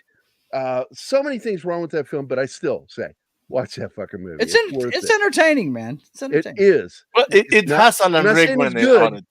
Alan Rickman. That's all you got to say. I mean, Alan Rickman. He's awesome as the sheriff of Nottingham, no doubt. But And three that guy films I that do played- want to show Anima at some point is The Postman, Yes. Okay. The Bodyguard, Dances with Wolves, and also Waterworld. Those 4 films are must see. But the Haven't seen Ulysses two of Cut. them. Movies, yeah. The Ulysses Cut. I have seen The Guardian. It is an outstanding film about the Yes. U.S. Coast Guard. What's funny is, though, it was filmed here. A landlocked place on the Red River. It was filmed right here, and you can see the entrance to Barksdale Air Force Base in that movie. And I just thought it was funny as hell. The sign for Barksdale's in that movie, and they're supposed to be training on a naval base. Thought it was Exactly. funny By as the shit. way, I want to point out here that David Keith's character is what makes this movie more of a tragedy. Oh, it's gut wrenching. Yeah. He's Yeah. a tragic character. He Yeah. is a Yes, he is. tragic character. He's noble, Yes. and he wants to To do a the right fault. thing. He's always wanting to do the right thing, and he gets misused by that woman. And it He's breaks filling him. the hole Well, that in his fact- brother left in- behind, up to the point in that he fact- takes his woman. He gets Doesn't used want by any of this. everybody because his family has poisoned him to continue the life of his brother. Exactly. yeah, And then he finally finds the courage to live his own life and gets fucked over so badly by that girl that he sees no other way. he lies to him that It's she's just pregnant, so sad. and she's not. He says, "It doesn't matter. I want you to marry me." And then he says, "I'm out. I left the Navy. We can move to Oklahoma, and you can be my wife there." She's like, "I want to be married to a flyer." That scene is such a mess when she gets all It's excited just about a him piece- proposing and talking about deployments and stuff. And he's like, well, wait a minute. And her face falls as she realizes he's not a soldier anymore. She He has immediately the best loses all high and interest. tight in the movie right there. Oh, yeah. Tony Yeah. Plano. Yeah. Yeah, Mhm. look at that haircut, man. That's Army right there. Yeah, it is. That's what you see on Army guys all the time. Mm-hmm. That's how my hair was the whole time I was in the service. I had Richard Gere hair. I grew did mine not. as long as I could grow it. Get away with it. Now, what's funny is when I was hit my early 50s, I decided because we're in Arizona, I wanted to feel a little bit more aerated on my head, so I wouldn't overheat because my hair is thick and dark, and it will absorb heat. So I went and I got a high and tight, and I took a photo of it and I posted it on Facebook. It says, "Check it out! I finally came out as a 50-year-old lesbian." Guys, if you go back and watch the very first videos that they did, Keith and Gary, you can see the haircut. Yeah, it's It funny. looks so how weird. I really do look like an old lesbian. It's crazy. Yeah, cops have the high and tight too. Yeah, a lot of them do. I didn't. The thing with the I didn't. cops high and tights is it's less like the military high and tight. They allow a little bit of a pompadour and shit, and we frowned on that in the military. What's the point? If you're going to have a high and tight, do it the way this guy does in this Suppose. movie. I mean, that makes no It sense needs to to be have. uniform. What are you trying to do? A military mohawk? Is that what you're trying to do? I mean, Yeah, go Ranger. If you want to do that, you be a fucking Ranger. You don't fucking do it in any other part of the military. Yeah. Or I guess Marines could get away with that shit too. Recon, Mhm. they could do it, but you don't do that shit anywhere else unless you're fucking top tier. Yep. Special forces. Oh, Bush. What the hell? I want to go bumpy. Oh, I remember one guy, we turned to him and said, like, he just got his hair cut, and we came out of the mini PX after getting our hair cut, and I looked at him, I said, "God damn, dude, you gained some weight. You got hot dogs on the back of your neck." You ever see that? The 3 fucking hot Yes, dogs when that's somebody does wrong. that, Oh, they get God. little humps. Creases in the yeah. Mhm. Oh my gosh. Hop Rock. I've never seen that one. Yeah, I think this is the scene here. This is the scene. Yeah. She doesn't know he's out, and he lays it out for her. I want, but I lied. I'm not pregnant. He goes, No, no, I don't no. care. I love you. She's selling the lie here. We haven't gotten to that point yet. She's just saying that, oh, I'm late. Is it how late? It doesn't matter. She's beginning the mind job. A little later, she told him she went to the doctor and he confirmed she's pregnant. And then in the end, before she's breaking it off with him, she tells him she got her period. I mean, it happens. But she was never pregnant. That was a lie. It didn't get a great score, but another Costner film I really like is 3 Days to Kill. I haven't seen that one. Yes. Assassin. It's a good film. Yes, that is a fun movie.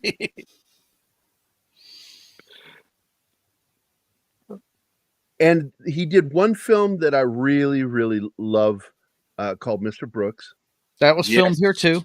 Yep. Oh, he's got a Open house on Range, Caddo one of Lake. the best westerns ever made. Open Range. Mm-hmm. I'm going through the list of them.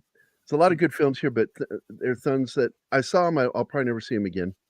And then his one big sports film that I really love is Tin Cup. Well, he's done like 3 baseball movies that I'm not even a fan of. Chasing baseball, Dreams, but Field of Dreams, fantastic. He played Bull Durham, and For the Love of the Game. Is an underrated movie, dude. And I always made fun of that film. I said, so let me get this straight. In filmmaking, where you should have a good grasp of irony, the guy goes out to pitch his perfect game. And does he pitch his perfect game? Yeah, he pitches his perfect game. And there's no irony. Right. That's it. He just pitches his perfect game. I'm like, thanks, Sam. Sam directed that. I don't know. You've seen it, I take it, Gary. Oh, yeah. Yeah. I've seen every film that Costner's put out. Costner's done, yeah. I love For the Love of the Game because, it sounds simple, but he's actually kind of like, you hear in your final moments, you see your life flash before your eyes. And this guy is in a really stressful moment in his career. It looks like it's going to be over no matter what happens in this game. And he's reliving his life on the mound. And it's pretty awesome. And that's what it is. Yeah. That's all it is. There's no, it's just a very simple story. Yeah. Sam Raimi, by the way, is the director of that film. Yep. And read this one. I do not consider it his best baseball film.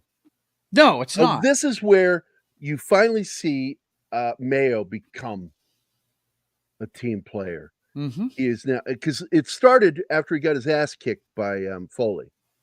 And when the black dude goes to his locker, he finds those buckles left for him. Mm-hmm. So he can get leave. Yeah. That he had done that for him. He finally got it. But here we have the scene where, he's telling him, don't get suckered. Don't get suckered by this. Yeah. He's trying to tell him, hey, and David Keith, being the noble man to a fault, is going, man, fuck you, dude. You know what I mean? And they begin yelling. Right. Yeah. And everybody's like, hey, you need to chill out. You're in Chow Hall. Mm-hmm. Yep. You guys need to take this somewhere else. Yep. Sit, pray, attack. Maybe the quickest prayer before a meal ever. But yeah. Our Father. That's it. That's it. Boom. Done. Let's go. Because look, man, when you're in basic training, they want you in and out of there as fast as you can go. There's a reason why Army guys eat fast. They yell. You have 10 minutes to get your chow and eat it. 5 of them are gone. Yeah, that's it. So you do this. You put one hand in front of the tray, lean in, and you're shoveling the fucking food into your face. That is so unhealthy. This is a bad habit. Yes, it is. Because soldiers tend to eat that way. And then they get out of the military, and that's how they become fat bodies. Yeah. What but yeah, that part on the obstacle course with Seagar is, that's pretty cool. 82 stuff. was a great year for film. It absolutely was. 82, 84, and 86. Mm-hmm. There's a reason why we go back to 80s movies all the time, because they're awesome. The 80s had great movies and great music. Yep. But 82, 84, and 86 Fashion, not so much. had some of the most memorable films of the 80s made that came out in those years. Oh In fact, man. when Tom, Keith, and I did the '80s, and we're going to go do them again. We're going to redo the '80s to go over some of these films. Mhm. Tom will be joining us for '84, and Andre will be joining us for '82. Nice. Because so many important films came out that year: Wrath of Khan, Blade Runner, The Thing, Conan the Barbarian. Oh my fucking god, that year! That was a great year. Dude, I need read to this be there one. when you do 82, Gary. You know why? Because you love Arnold. Yeah, right. Read No, this 82 one. it's my year. Mr. Yeah, Brooks is a dope it's the year you were film. born. That's right. Mr. Brooks is dope film. My mom couldn't watch it. She said Costner would never do that. Oh man, it's acting. This scene right here is off the chain. Right here. Oof. Mm. Homeboy losing it with the cards. Oh, yikes. If you love Sam Raimi, Indian Summer is a film you need to see. He didn't direct it. He's in it. And the movie Indian Summer is based off of the true experiences of Sam Raimi, Ted Raimi, Bruce Campbell, and Josh Becker. And each one of the characters in the film represents one of them in real life. My favorite Sam Raimi movie is Dark Man with Liam Neeson. I love that movie. The original one. It's great. Love it. I went to see it and thought it was going to be a blaxploitation film. Like Soul Man with C. Thomas Howell? Soul Man. Yeah. I know. Wow. Blackface much? Right? So I like that film, Dark Man. It's got so many things that are cool. That's cool about it, and so many things that just like didn't Off the work. chain But I silly. just enjoy Yeah. it, I didn't like it. and I Well- wish that some people don't, and I get it, but I still found some good stuff in there. It's his attempt at a superhero movie before he started working Because in he the was MCU. trying to get the rights to do a superhero He film. was a huge comic book Why fan. Yes. he was trying to do superhero films and he couldn't get the rights, and so he did Mhm. created his own. He made his own. Yep. So this is a scene that's so important because, he thinks that Foley has kicked him, Mm. and he learns that no, he says, you're right. I was doing it for all the wrong reasons, and I need to go. I need to do this for me, and then he runs off, which is a pussy move. I don't get that. And then, Mayo turns to the senior instructor and is like, permission to go the fuck away. He's like, get the fuck Get away. the fuck out of here. Yeah. The subplot of him having an adversarial relationship with the drill sergeant is one of the best things about this movie. Because really, in the end, he finds out, hey, this guy knew what he was doing, and I shouldn't have given him as much shit as I did, But it takes him a while before him to figure it out. Though. Mm-hmm. It's very accurate militarily. Yep. And the things they go through, the things that are happening. Mm-hmm. And here, she has no idea he's quit. Oh my God. She thinks he's on leave. That scene is He's got a ring, wants to ask her to marry him and all this shit. Mm-hmm. He's just big, dopey Oklahoma kid, Tennessee kid. Yep. Nobody's falling for that fake Oklahoma accent. It's Tennessee. But look how happy she is. She thinks she has him exactly where she wants him. Right. And her life. And like then marrying an boom, aviator. he drops the bomb. She doesn't care about the person. She wants to be married to a pilot. Yep. She says that multiple times. She's so shallow. Yep.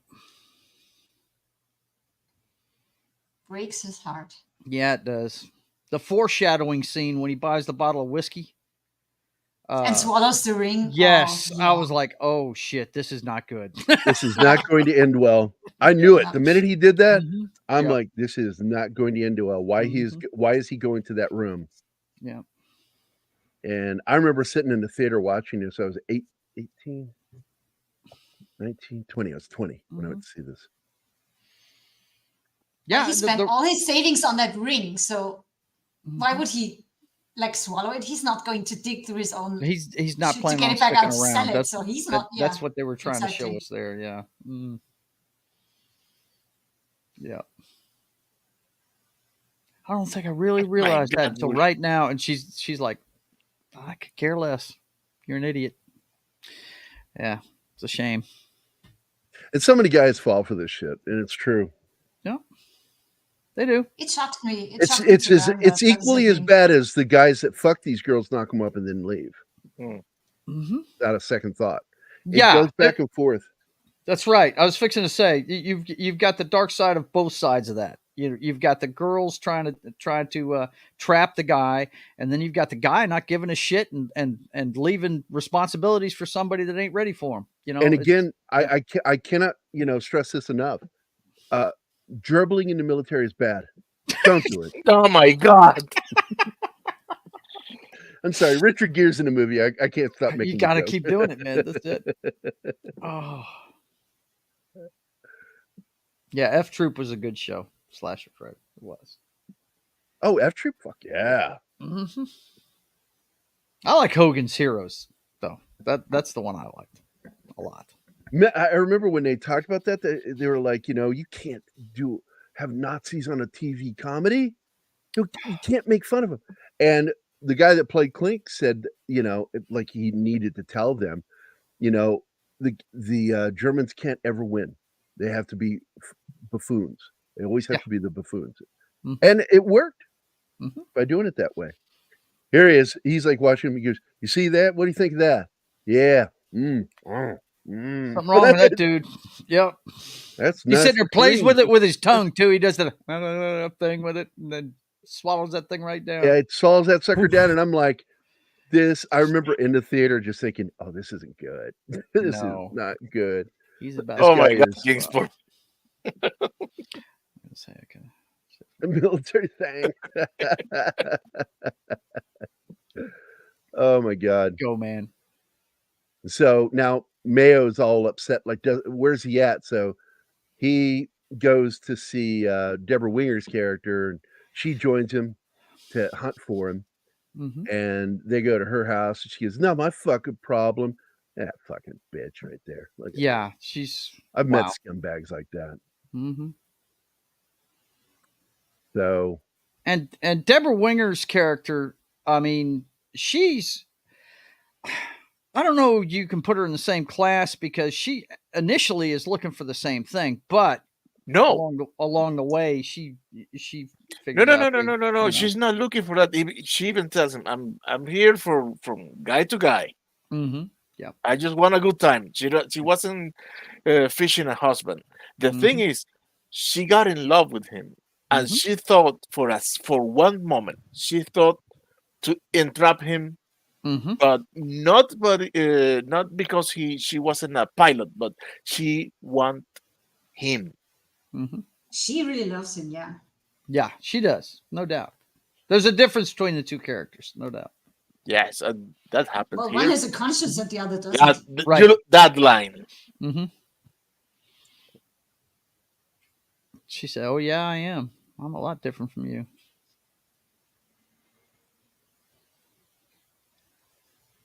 I like that. Yeah, it is an iconic scene. It really is. Yes, absolutely. Oh, the final scene? Yeah. And what's funny is he fought it. He didn't want it in there. Gere thought it was, sappy and weird. No, once he saw sappy and weird. Once he saw it with the music, he goes, "Yeah, we couldn't have done that any other way. It had to end that way." Yep. Pretty good stuff. Now, you couldn't make this movie today. Feminists would go, "You can't have a man saving a woman, right, from her shitty life. She's got to be carrying him out of there." Oh my God. While yelling. Oh man, this is jacked up right here. Good Lord. They did a good job on the makeup on this too.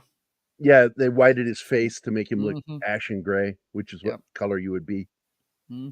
Bet the only thing they leave out is that your tongue would be swollen and sticking out of your mouth. Stick it out of your mouth. Face would be swollen. It would be black and blue right all around your mouth. Yep. It would. Most realistic hanging I've ever seen in a movie was the scene where Sicking falls out of the locker in Outland with Sean Connery. Oh, it's been a long time. And he opens the locker and his body falls out with the tongue's almost like a ball your butt belt on. Yeah. Around his neck. Yeah. Where they had killed him and left him hanging in there. And his fucking tongue, his mouth is all purple. I'm like, yep, that's what it looks like. Mhm. And his next film after this is also another favorite film of mine. I think we did it, didn't we, Anima, on here? Which one? Against All Odds. Nope. We haven't I don't done it. We think need so. to do that on a Saturday. I Which love that one? movie. Against All Odds. Oh no, we That's haven't Jeff done that. Bridges, right? Yeah. Yeah. Great Awesome movie. cast. James Woods, Movie. Rachel Yeah, Ward. James Woods. He's a dude. I forgot all about that movie. You know, I do a lot of Oh, work with compulsive gambling. dude, I forgot guy about was- Primal Fear. I never Oh, forget yeah. that film. Never. Yeah, that's My when we- problem is with Richard Gere is he doesn't always put the same effort into a No. role. Mm-mm. And there are certain roles where he just really comes through. The rest of the This time, it's one's one of them, almost but like he's yeah, a phoning lot it of in. times he mails it in. Yeah. This is a film where he did not. He nailed this role. Mm-hmm. Yep. Yeah, James Woods in the movie Against All Odds is one of my favorite roles he ever played. Yes, absolutely. And he delivers that line in my face, right in my fucking face. Yep. Mm-hmm. I'm like, holy shit, this is about to go bad. My favorite James Woods movies are that one and Once Upon a Time in America, which is like 4 hours long, but it's really good. The Onion Field is another film that he's really good in, but boy, Yes. it's another film I will never watch again. Never watch again. Yeah, I've seen it once It's like, too. it is so tough, man. The Chief covered it on one of Yes. his Tuesday shows. Really? And I'm like, God bless you, man. I could not watch that movie a second time. It is Mm-mm. rough. Reading the book was hard enough. And then I saw the fucking movie and Mhm. I'm like, wow. When Ted Dance's character gets his head blown off, I'm like, I'm fucking done. Mhm. I don't want to watch this fucking movie. It's too dark. Yep. Oh, this is where they go. This is where he's all of his anger is finally directed at Foley. And Yep. he wants to fight him. And I couldn't believe that is realistic. I'm like, yeah. Oh yeah. Well, he's mourning, man. He's pissed off about his friend being gone, and he's just looking for somebody to lash out He at. feels I mean that that, Foley- that he would It fight his feels real like version. Foley could have saved him. And no, NCOs will take their fucking hat off and rank off. And Oh, yeah, "You they wanna will. Go at it? Let's go, Bubba. Mhm. Let's go. That go. impressed me that they really And do they will that. fuck you up most of the time. Majority of the time. In Bro. fact, I was fixing to that was say, one of the things. Hold on, I got to tell you this. This is a fact. In the making of this film, there was a lot of criticism that Gere's character, no matter what martial arts he knows, got the upper hand on this drill sergeant or Mhm. drill instructor. They said that would not fucking happen. He would have owned him Mm. because these guys are combat fighting trained. Oh yeah, And you can learn all the martial arts you want. And so with that criticism, they made sure that Foley wins the fight. Now it's dirty, but that's fighting. but I was gonna say that's how they would do it. They would not let you Get a chance to win. get a They would chance fuck you to up. fucking. If they felt like they were gonna lose a fight, they'd start fighting dirty. No doubt in my Yeah. mind. And he Hey, nails him Christina's right in the in house. the junk. Mhm. Hey, Che. Because they can't look weak in front of the rest of the guys. They can't. You 'Cause might I will tell you now, I have move seen, him somewhere else because he couldn't be the drill instructor for that team the rest of the way through. He couldn't. I know one of our senior NCOs, one of our senior drills, grabbed one of the soldiers, told him to come into his office, shut that fucking door, and we heard him tearing that office apart with that kid. Mm. He was fucking that kid up, and that Mhm. kid got his head uninserted from his ass. Mm-hmm. Yeah, I'm sure he did. Yeah, Uninserted. but by the same token, they will take like the day we graduated from MP school, we went back to the barracks. Everybody, half of the guys are packing up because they're leaving that day and that kind of thing. And the drill instructor, when we were walking by, a couple of us, he said, "Go ahead, come on in, guys." He was sitting in his office, right, and he had his hat off. He said, "Go ahead, come on in, guys. You're soldiers now," and really had dropped the asshole routine. They were actually talking to us like regular human beings. You know what I mean? It's pretty interesting. The day you graduate, they totally change their tune about how they treat you, you know, because you've made it through, you know? Yeah. They will take their hat off to enjoy a beer with you, and they'll take their hat off to kick your ass too. No problem. You know, because at the end of the day, we're all in the same team. You know, if they feel like somebody needs a lesson taught to them, they'll do it. 2 seconds.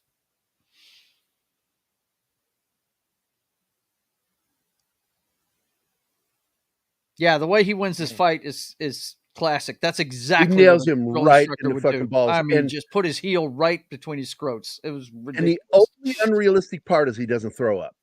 Yeah, Yeah. yeah, he should have heaved right then, right? I've been nailed in the junk, Yep. and I threw up. I got hit in the shins once and threw up, dude. I mean, there's certain Oh, if kinds you of get hit pain that hard, will make you do yeah. that. Yeah. My favorite line about that is in that basketball movie that Will Ferrell made.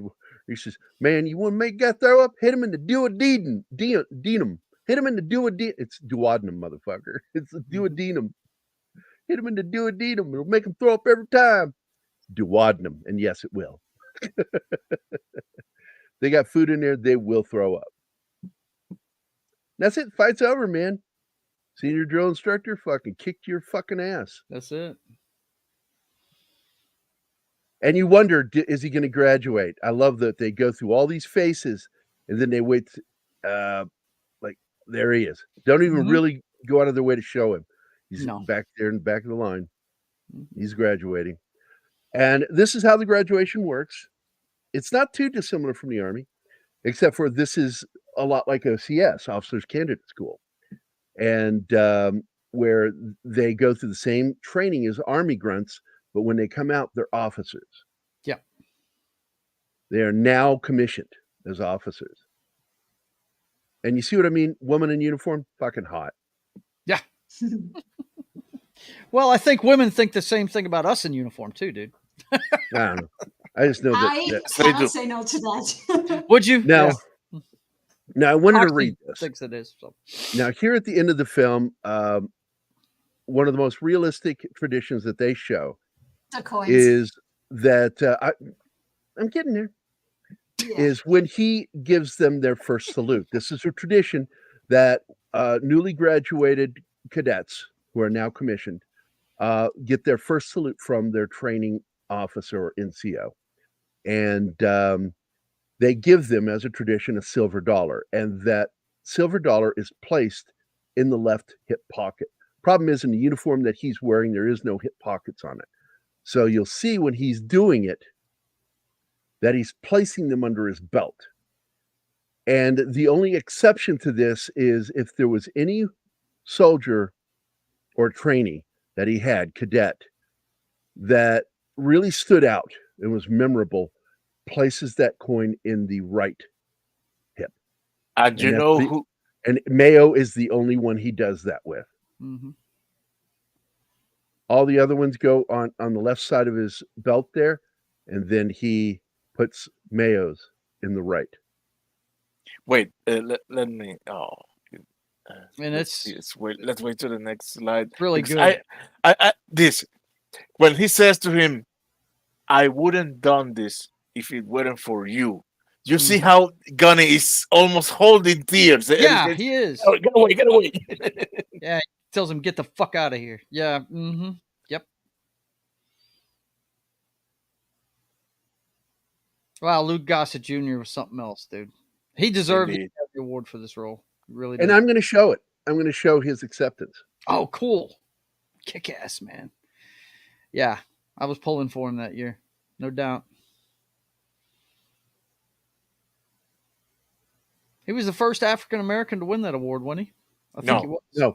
No. Really? Supporting actor? I knew supporting actress. I forget her name. She was in Gone with the Wind. She got She's that's actress. Black actor. Talking actor. She's an actor. Well, I understand. They're all actors. I don't like doing the actor thing. They're all actors. Mm-hmm. Actor to me should be considered non-gender. Yeah, because if you look at Like theater Doctor. back in the Shakespearean days, I mean, men were playing female roles and all that stuff. Well, I was in a traditional Shakespearean troupe called the Rude Mechanicals. Yeah, it was nothing but men, I'm sure. Yeah. Until I was 17, Mhm. I got stuck playing females. And Yep. then I really put down the deep voice. I really lowered it. So they would stop. Okay, Kingsport had this for us. Sidney Poitier. That's right. He won Best Actor. I'm talking about supporting actor, guys. It's a certain category. Oh,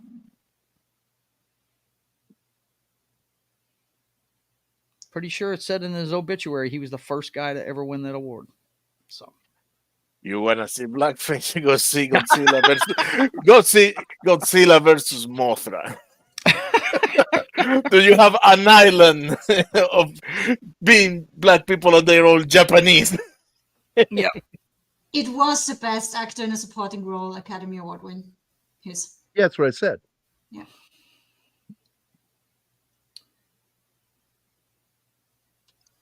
And I will show that plus an interview with him.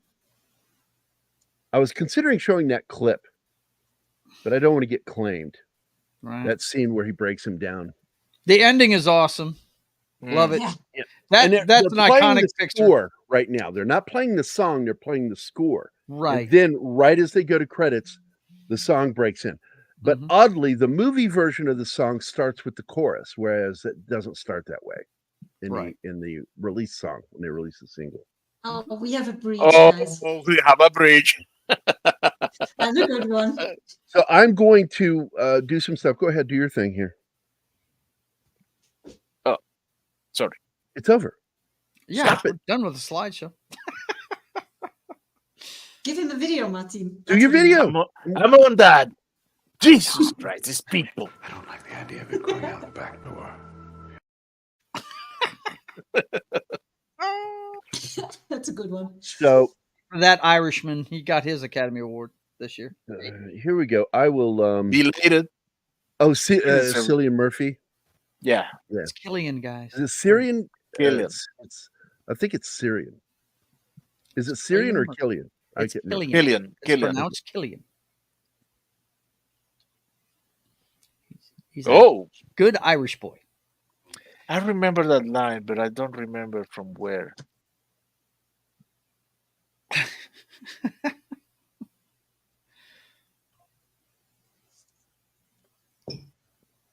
Do it. And if I'm not back in 10 minutes, wait another 10 minutes. That's it. Do All it right, here we now. go. Are you ready? It's our pleasure to reveal the winner of the best performance by an actor in a supporting role. The nominees are Charles Durning. It's amazing these two Academy Award winning actors here. Yeah, they screwed this up. Yeah. The best of a whorehouse in Texas. Which was great, Charles by the way. He was awesome, man. Louis Gossett Jr. in An Officer and a Gentleman.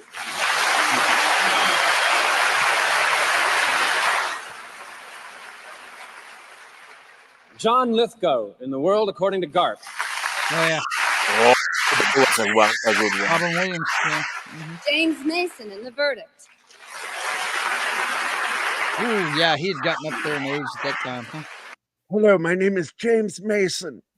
This is how I talk all the time. Preston in Victor Victoria. Yes! So it's funny. Two of the actors for a supporting role that are nominated are played cross-dressers. Right? Yeah. And they will make a joke about it. Right.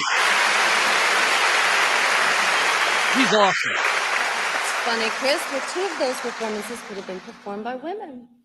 Yeah, I guess you're trying to say that this year's Oscar Derby is partly a drag race. Not exactly. Right.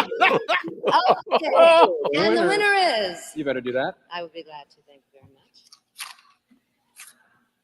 The winner is Louis Gossett Jr.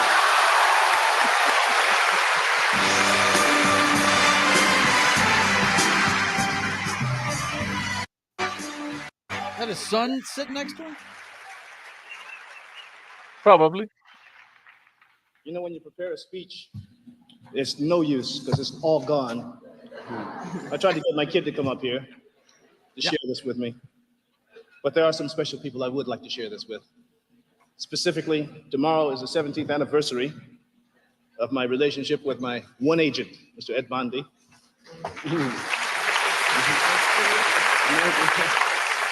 They say marriages don't last. I've got a spirit that guides me, starting with my great-grandmother who died at the age of 117. And my mom and dad, who I know are watching. And my cousin Yvonne, thank you. You make everything fall into place. And all you other 4 guys, this is ours. Thank you. Pretty humble. Very nice. Yeah. Yeah. I love that speech, man. Oh, look, Tim just sent me this picture. Oh, yeah.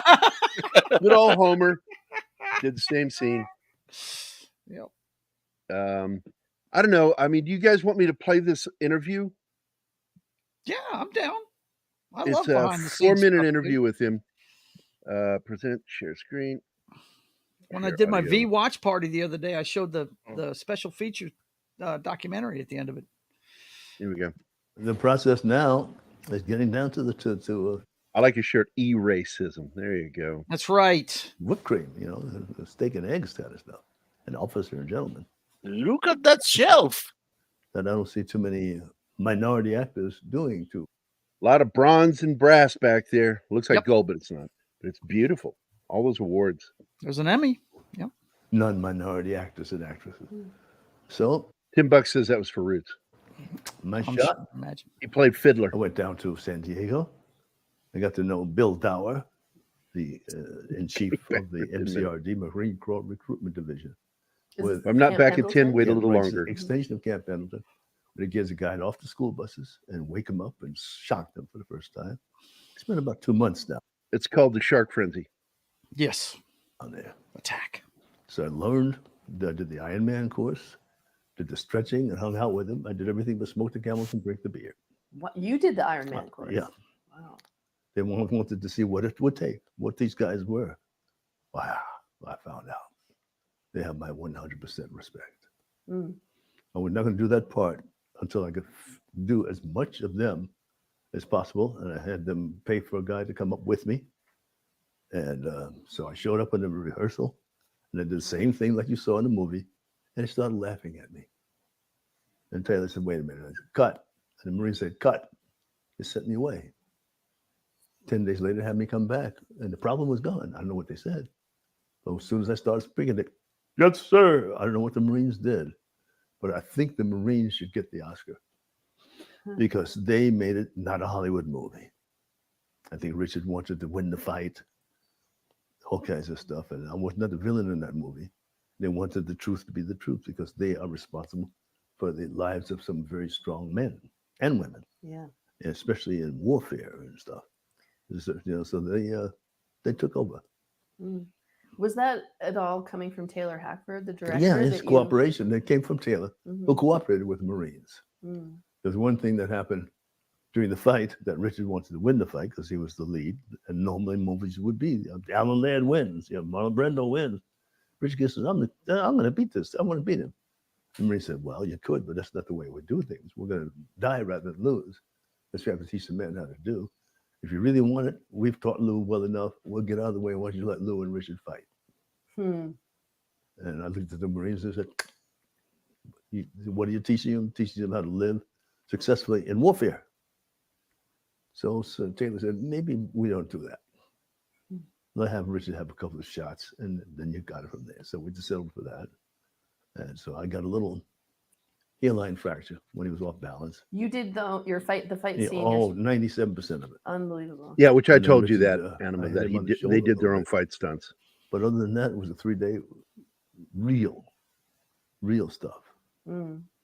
So it's nice of a triumph because that's probably, Check out those fucking nails. Yep. with the exception of the defiant ones. Maybe he Real plays honest. harp. He's got talons for fingers. Yeah, he does. Confrontation with somebody in America of a different color, which is about to come up now, to be symbolic from fiddler to officer and gentleman. It looks like God's plan. Sidney Poitier acted in God's plan with the choice. Guess who's coming to dinner? There seems to be a master plan happening even today. And so I think we're not shocked when we have to change our minds about certain things we might have lived and believed for generations. I think these movies, these theaters, the music has a responsibility to lift our public a little bit more now these days. We're more than the court jester. We're affecting people very positively or negatively all the way through, all of the entertainment, We have a responsibility now. The Accountability, world is yeah. in trouble. Mm-hmm. So we have a responsibility. Otherwise, we won't be able to act again. They won't be able to live again. There won't be a world in which entertainment is necessary. So we need to keep the glue together to keep these people thinking properly. And we can do that with anything we do if we study and care enough.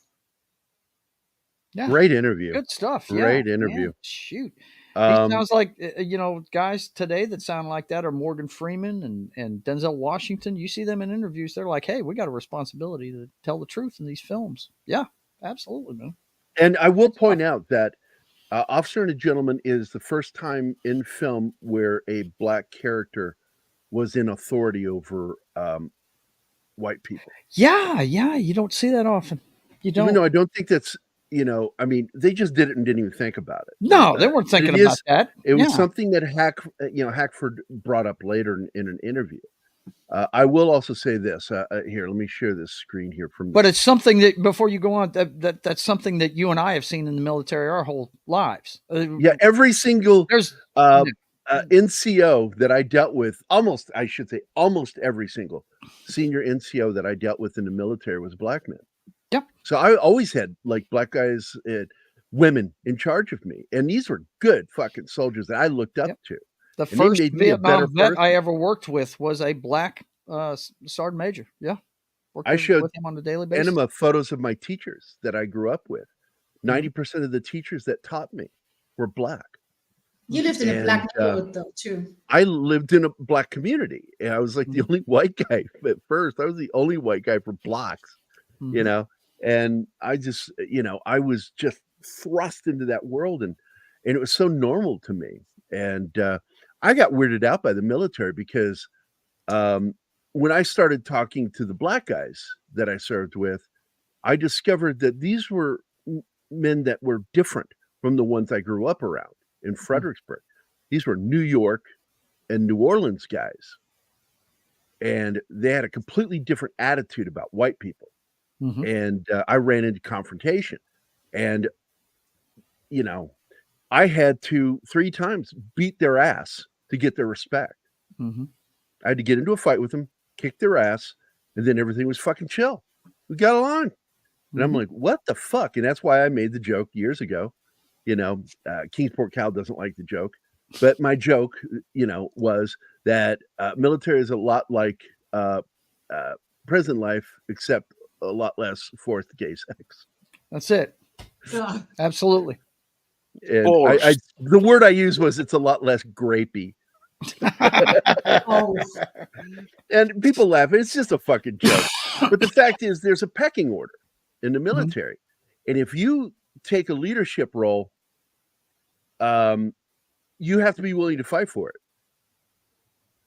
It's just like a cowboy. There's always another guy ready to fucking fight you if you're a gunslinger. Yep. Or as they used to call them back in 1800, shootists. The shootist. And the gunslinger came about in movies. And back in the 1800s, they referred to as shootists, guys that were always in gunfights. And so, it's king of the hill. And so if I was going to be the leader, I had to kick the shit out of the toughest guys in the platoon and show that I had the right to be in charge of them. I think it's stupid because I was smart and I knew how to teach them things, but it's more about the physical stuff. And that's something you see a lot of in the military. That's why that fight scene is so believable, because there's always that pecking order in the military you run into. So I want to read this from the Hollywood Reporter. This is Taylor Hackford. When I visited the Navy Officers Flight Training Center in Pensacola, Florida, I discovered that many of the drill instructors there were men of color.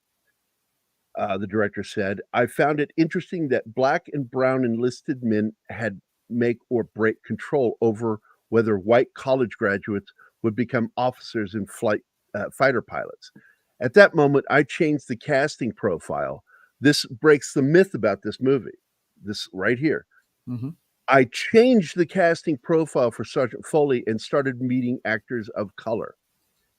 Louis Gossett came to see me. I knew and admitted and admired his stage work. He told me that he'd served in the U.S. Army as a ranger. This is the only place you will ever see that mentioned, this interview, that he served. So I have my doubts. I think he was just shining him on to get the job. So in addition to being an accomplished actor, he knew military life. I hired him on the spot. Louis Gossett Jr.'s Sergeant Foley may have been the first black character in American cinema to have absolute authority over white characters. And I think he was. When I look back after reading this interview, I couldn't find another role like that. Yeah. So I think he's absolutely correct. But that adds to the realism of the movie, though. It really does. Absolutely, because the majority of the drill instructors that I saw were black men. And if they weren't black, they were Indian. And then occasionally you'd have a white guy. Hispanic. Yeah. We had three white drill instructors for the entire company. But you have a lot of drill instructors. Yeah. And there were only 3 white guys. One got demoted and kicked because he made a kid drink his mouthwash. It was 17 years old. It was Listerine, had alcohol in it because it's contraband. Yeah. Not supposed to have it. And he got caught with it. So he made him drink it, got back to the kid's mother, and she raised the stink and cost this man his fucking job. And your dad was in the old days. That wouldn't have happened in the old days. And your grandpa served in WW2. Yeah. That's outstanding, man. That is really a great movie in so many ways. And he tried to say later that he was cognizant of these things. I don't think he was cognizant of them. That was brought up by other people, and then he assumed it. Yes, I meant it to be a statement about race. Yes, I was trying to make a statement. That guy was the best actor in the film. He was. Yep. And I love that movie. The ending of that, the ending of that hits you kind of like The Departed when DiCaprio gets. He's just a zombie. Kill him. Just out of nowhere, this guy survived the whole movie, and whacked. Crazy. Spoilers. Sorry. I will tell you one thing, Che. You know it as well as I do. There's a lot of gay jokes going around in the Army. You're always joking about. Oh, come on, shit. Man. Yeah, that's jokes. All the time you're fucking with each other. Oh yeah, absolutely. That's one of the ways you can find out if somebody can take it or not, because if they take and that you don't to hide heart, anything. You go in those fucking showers. If you take that to heart, you know what? Yeah, you're not going to last. I remember one of the worst jokes made about me said, "If you're going to do it with anybody, let them do it. Make it Kissel." He I can't believe I'm saying this. He's been circumcised. He's been circumcised. Good Lord. Because you don't hide anything in the Army. No, hell no. No. One of the funniest, gayest moments is when we got into a towel fight. You're in a bay with 60 other guys with no walls, man. There's nothing to hide. Much. Yeah. It's always on your mind. You just can't help it. As a guy, you're just fucking saying shit. It's it. But the towel fights, I've warned people, because like I told Nathan, my stepson, one time, he wanted a towel fight with me. And I said, "You don't want a towel fight with me. I towel fight like we did in the military." He goes, "What does that mean?" I said, "We would take a corner of a towel and we'd fray it. Yeah. And we'd always have that towel with us. And then you get that sucker wet and you whip somebody with it. It will take skin. And he's going to aim for your crotch every time. Trust me. I always aim for the ass. I never went for the crotch. I'd be afraid to hit somebody because you might fucking detest them. Hurt them. Yeah, no doubt. I would be terrified of hitting somebody in the testicles and killing them. But man, we would aim for the thigh and the fucking ass. Whap! Oh, motherfucker! Yeah. And the funny part is, I think one of the funniest things I ever wrote was in Detective Nobody. There's a scene where that happens, and the guy gets hit by one of the big bully cops. Does the same thing, whips him in the ass with the towel, and he goes, "Hey, cut it out." You never get that in the military. It's like, "Fuck you, I'm gonna get you, bastard." Oh my God, crazy gay stuff. Hey man, but you know what? You're all in it together. You're all on the same team. It's all part of building that bond. That's it. Mm-hmm. And I think one of my favorite things I ever partook in, I actually did one time get caught into a fuck Joe party, which is where you grab those army pillows that weigh about 100 pounds full of down. You think, oh, that might be soft. No. That's like hitting somebody with a sandbag. Yeah. And pillow fight would start in the barracks. Feathers are flying through the air. People are hitting, just nailing each other. And this little guy named Rodriguez, I hear him behind me. He goes, ah, like that. And I turned to see him, and he leapt off a top bunk, and he landed on me. And this is what happened when he hit me. I went, and he went, and the words that he said next, when I looked up at him, and he goes, oh, shit. I threw him. I just grabbed him, and I threw him. And I was throwing him on top of the bunk, but the bounce on the bunk threw him off, and he went flying over the bunk off of it. And I went, oh, shit. And I got scared. I might have hurt him. He was fine. And he did that classic, I'm okay. Right? I'm okay. Bounce right up. And I just didn't play. I didn't do physical gameplay with everything. Davis is the only guy I would physically fuck around with, because I would hurt people. And you're a mammoth human being. You got to watch it. I am. You got to know. You've seen photos of those guys sitting next to me, and they look like children to a man. Little kids and this guy. That's what it was like. I'm physically horrifying. People said that to me. They said, "Man, you're so jovial." And then you stand up, and it's like, "Fuck." And Sasquatch is the nickname. Because I'm like, when I got long hair, man, I look like a fucking Sasquatch when I let it down. But goddamn, man. And Keith is one of the few human beings that in my life that's taller than me. He's about an inch taller than me. He's 6'4". On his driver's license it says 6'2", and I said, who fucking lied? Right. Somebody lied. You are 6'4", dude. Travis and I got a tape measure, had him stand against the wall. We measured and said, dude, you're 6'4". And he goes, no, I'm 6'2". He kept arguing with us. He pulled out his license. Says so on my license. I'm like, oh, fuck you. You lied to him. So, but anyway, I love this film. And Louis Gossett Jr. was such a gift to cinema. Yeah, he was. And there's so many roles, and we're going to be talking about some more down the line. We're not just, today we did Officer and Gentleman, and he's a supporting actor in this. He's not the star, he's a supporting actor. This movie was made great because of him. Yes. Wouldn't have been the same movie without him. It would not have been as good without him. No. On Saturday, Tom and I are going to be doing Enemy Mine, which is another favorite film of mine. Good stuff, man. Good stuff. Him and Dennis Quaid, right? Yep, yeah. Dennis Quaid. The normal Quaid. But I've learned some things about Randy Quaid, that he's not so fucking crazy. No. He's talking about shit that sounds crazy until you start looking into it. And you find out there's some truth to the shit he's talking about. He's the Alex Jones of Hollywood. He really is. Yeah. And I feel bad for him. Because his career is over. It is. He's been stamped with the crazy thing. The only person that still seems to be friendly with him is Chevy Chase. And pretty much everybody else hates him. Yeah. But I wanted to do. I will never do Jaws 3D.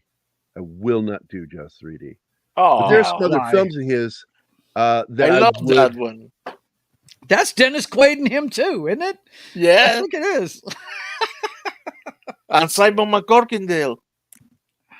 Oh my god! And he dies in the movie, and it made me. I'm a big Simon McCorkindale fan. He died young. Which one of the Brody kids is in Jaws 3D? Is it the son both. Or the daughter? No, both. Both boys. They're just recast as new actors. Okay. I couldn't remember. It's been so long. Dennis Quaid plays one of the Brody kids. Yeah. Grown up. Mm-hmm. So I wanted to go back over some of his films that I really want to do someday. So I got Iron Eagle's a little bit wholly unbelievable. It's so over the top. Movie. But it's a fun film. Yeah. The first one is the only one I liked. I didn't like the other films. Yeah. I only like Monolith. I want to do Monolith with Bill Paxton. Him and Bill Paxton. It's a good movie. Mm-hmm. I like to do that one. Now, you want to talk about one of the biggest commie fucking animated shows ever, Captain Planet and the Planeteers. What a bunch of bullshit on that show. He's in the live action version of that? He's in the animated. He was one of he's the in the voice animated. actors. Okay. Toy Soldiers is another one I would like to do. Yeah. And there you we'll go. do that on a Military Monday. Cover Up, him and Dolph Lundgren. Great. And then the first film with Dolph Lundgren, The Punisher. The Punisher. Those are the films I'm going to do. So it's Monolith, Toy Soldiers, Cover Up, and The Punisher. Yep. We will do Cover Up and Punisher and Monolith on Saturdays, and we'll do Toy Soldiers on Monday because it is military school. I'll have to revisit that one. I've seen it once, but I don't really remember it. Terrorists take over a boys' military school. Yeah. No. Mm-hmm. And my favorite one about it, look, the movie that all of us in ROTC went and saw and fell in love with was Taps when we were kids. Oh, yeah. Love that movie. Yeah. Andrew Divoff is in it. He's one of the bad guys.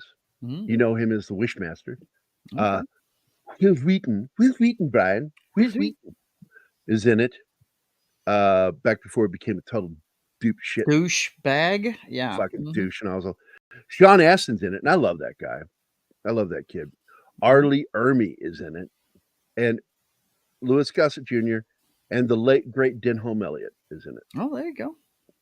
You know him from Raiders and Last Crusade. Man. Guy that got lost in his own museum. Yes. Monolith, I never liked that line because he was more together character in the first Raiders. Right. So, yeah. He's a total buffoon in I didn't like The that. Last Crusade. Yeah. It's kind of weird. I wouldn't mind if they put a little silliness in it, but I didn't like that. Yeah, it was over Bill Paxton, and he starred in the film Monolith with John Hurt's in it too. It's a sci-fi movie. And Lindsay Frost, a woman that they really pushed out there in the 80s to be a girl. She couldn't act. She was just terrible. But she was pretty, so they just kept pushing her. Yeah, somebody banged her and probably gave their word. Yeah, a lot of that was going on. That's how it in worked. The 80s. It did. It really did happen. And that's how what's her name that played Red Sonja got her acting career. No what is her name? I forget. That's what I'm saying. She's one of those of the several that did that. Wasn't it Chris from Family Guy that was terrified of her that she might show up? Wait, who's coming? Bridget Nielsen. I can't be here. I've got to go. She's always after me. I think it was Chris. It was like one of the little gags they had. She's always trying to get booze from me. And Bridget Nielsen. Stallone banged her. He married her. Yeah, she was a wreck of a human being. She left her kid, abandoned her kid in Sweden. I think is where she's from. Abandoned her kid to go to Hollywood. And wow, she became a boozer. It's a tragic story. Her life. It is. The last time I saw her, she was hanging out with Flava Flav doing a freaking reality show. I was like, oh my God, what has happened? I remember that shit. It was it was off the fucking reservation crazy. Yes, it was. And there's another person that was like that. Who was that? There was another person that was a total wreck, and the great Klaus Kinski.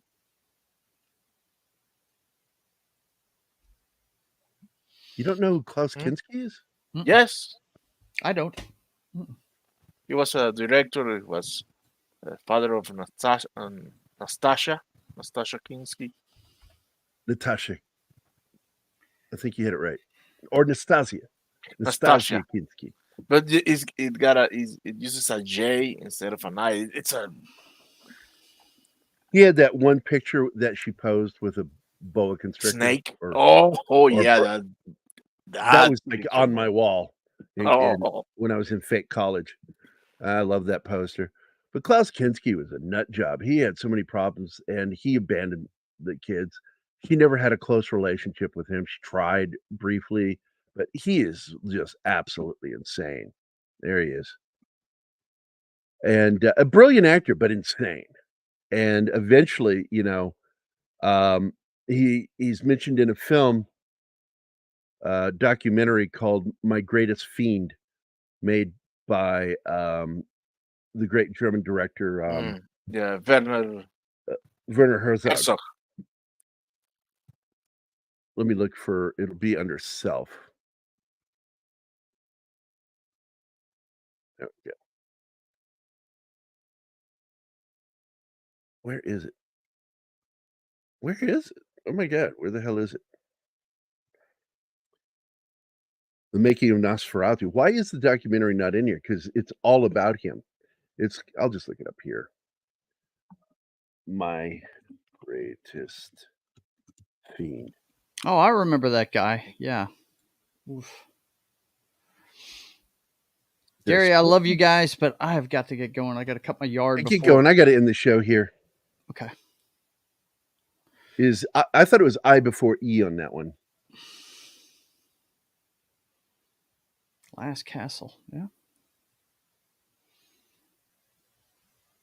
But yeah, Ryan Roger Athay has invited me to be on a wrestling show at 3:00 this afternoon. So say hi to him for me and then tell him, man, I fucking hate that limey. No problem. I sure will. I love the guy. I really do. Yeah, he is. He's something else. What amazes me is how young the guy is. Good Lord. I thought he was in his 30s or 40s when I first met him. He's like 23 or 24. He's very young. But what? Huh? Yeah. He looks 40 to me. He's in his early 20s, bro. Yeah. Maybe mid 20s now. I've known him for a couple of years now, but yeah, he's young, dude. But he's doing his first wrestling show and wanted me to be on with him. So I've got to cut my yard before then. So I'm about to haul ass, buddy. You guys have a good one. Take care. I'll see you later, man. What are you doing next week? 300? Is 300 next week? Yes. Or is it something else? No. Alien. Aliens. That's it. Aliens. That's set up next week. Doing Military Monday. It's got to be aliens, man. We got to talk about the space. Colonial Marines, man. Colonial Marines, for sure. All right. You guys be good. I want to see asses and elbows. That's it. Bye, Joe. See you, Joe. I cannot find this fucking movie. Man, I have noticed that since Amazon acquired IMDb, there are some things that they are not listed anymore. To me, I think they botched the migration of the data. I don't like the changes they made to where finding things. It's just.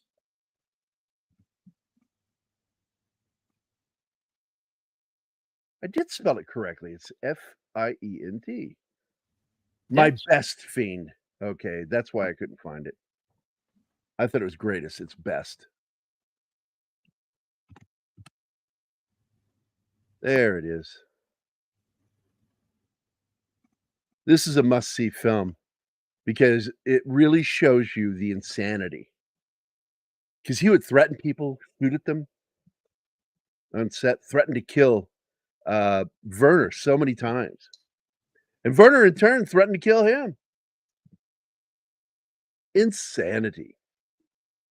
Making Fitzcarraldo push people to their limits. That's where they had to move a giant fan boat across the Amazonian jungle. It's insane. Insane in the membrane. So, any last thoughts on the film, guys? Anima, Martin?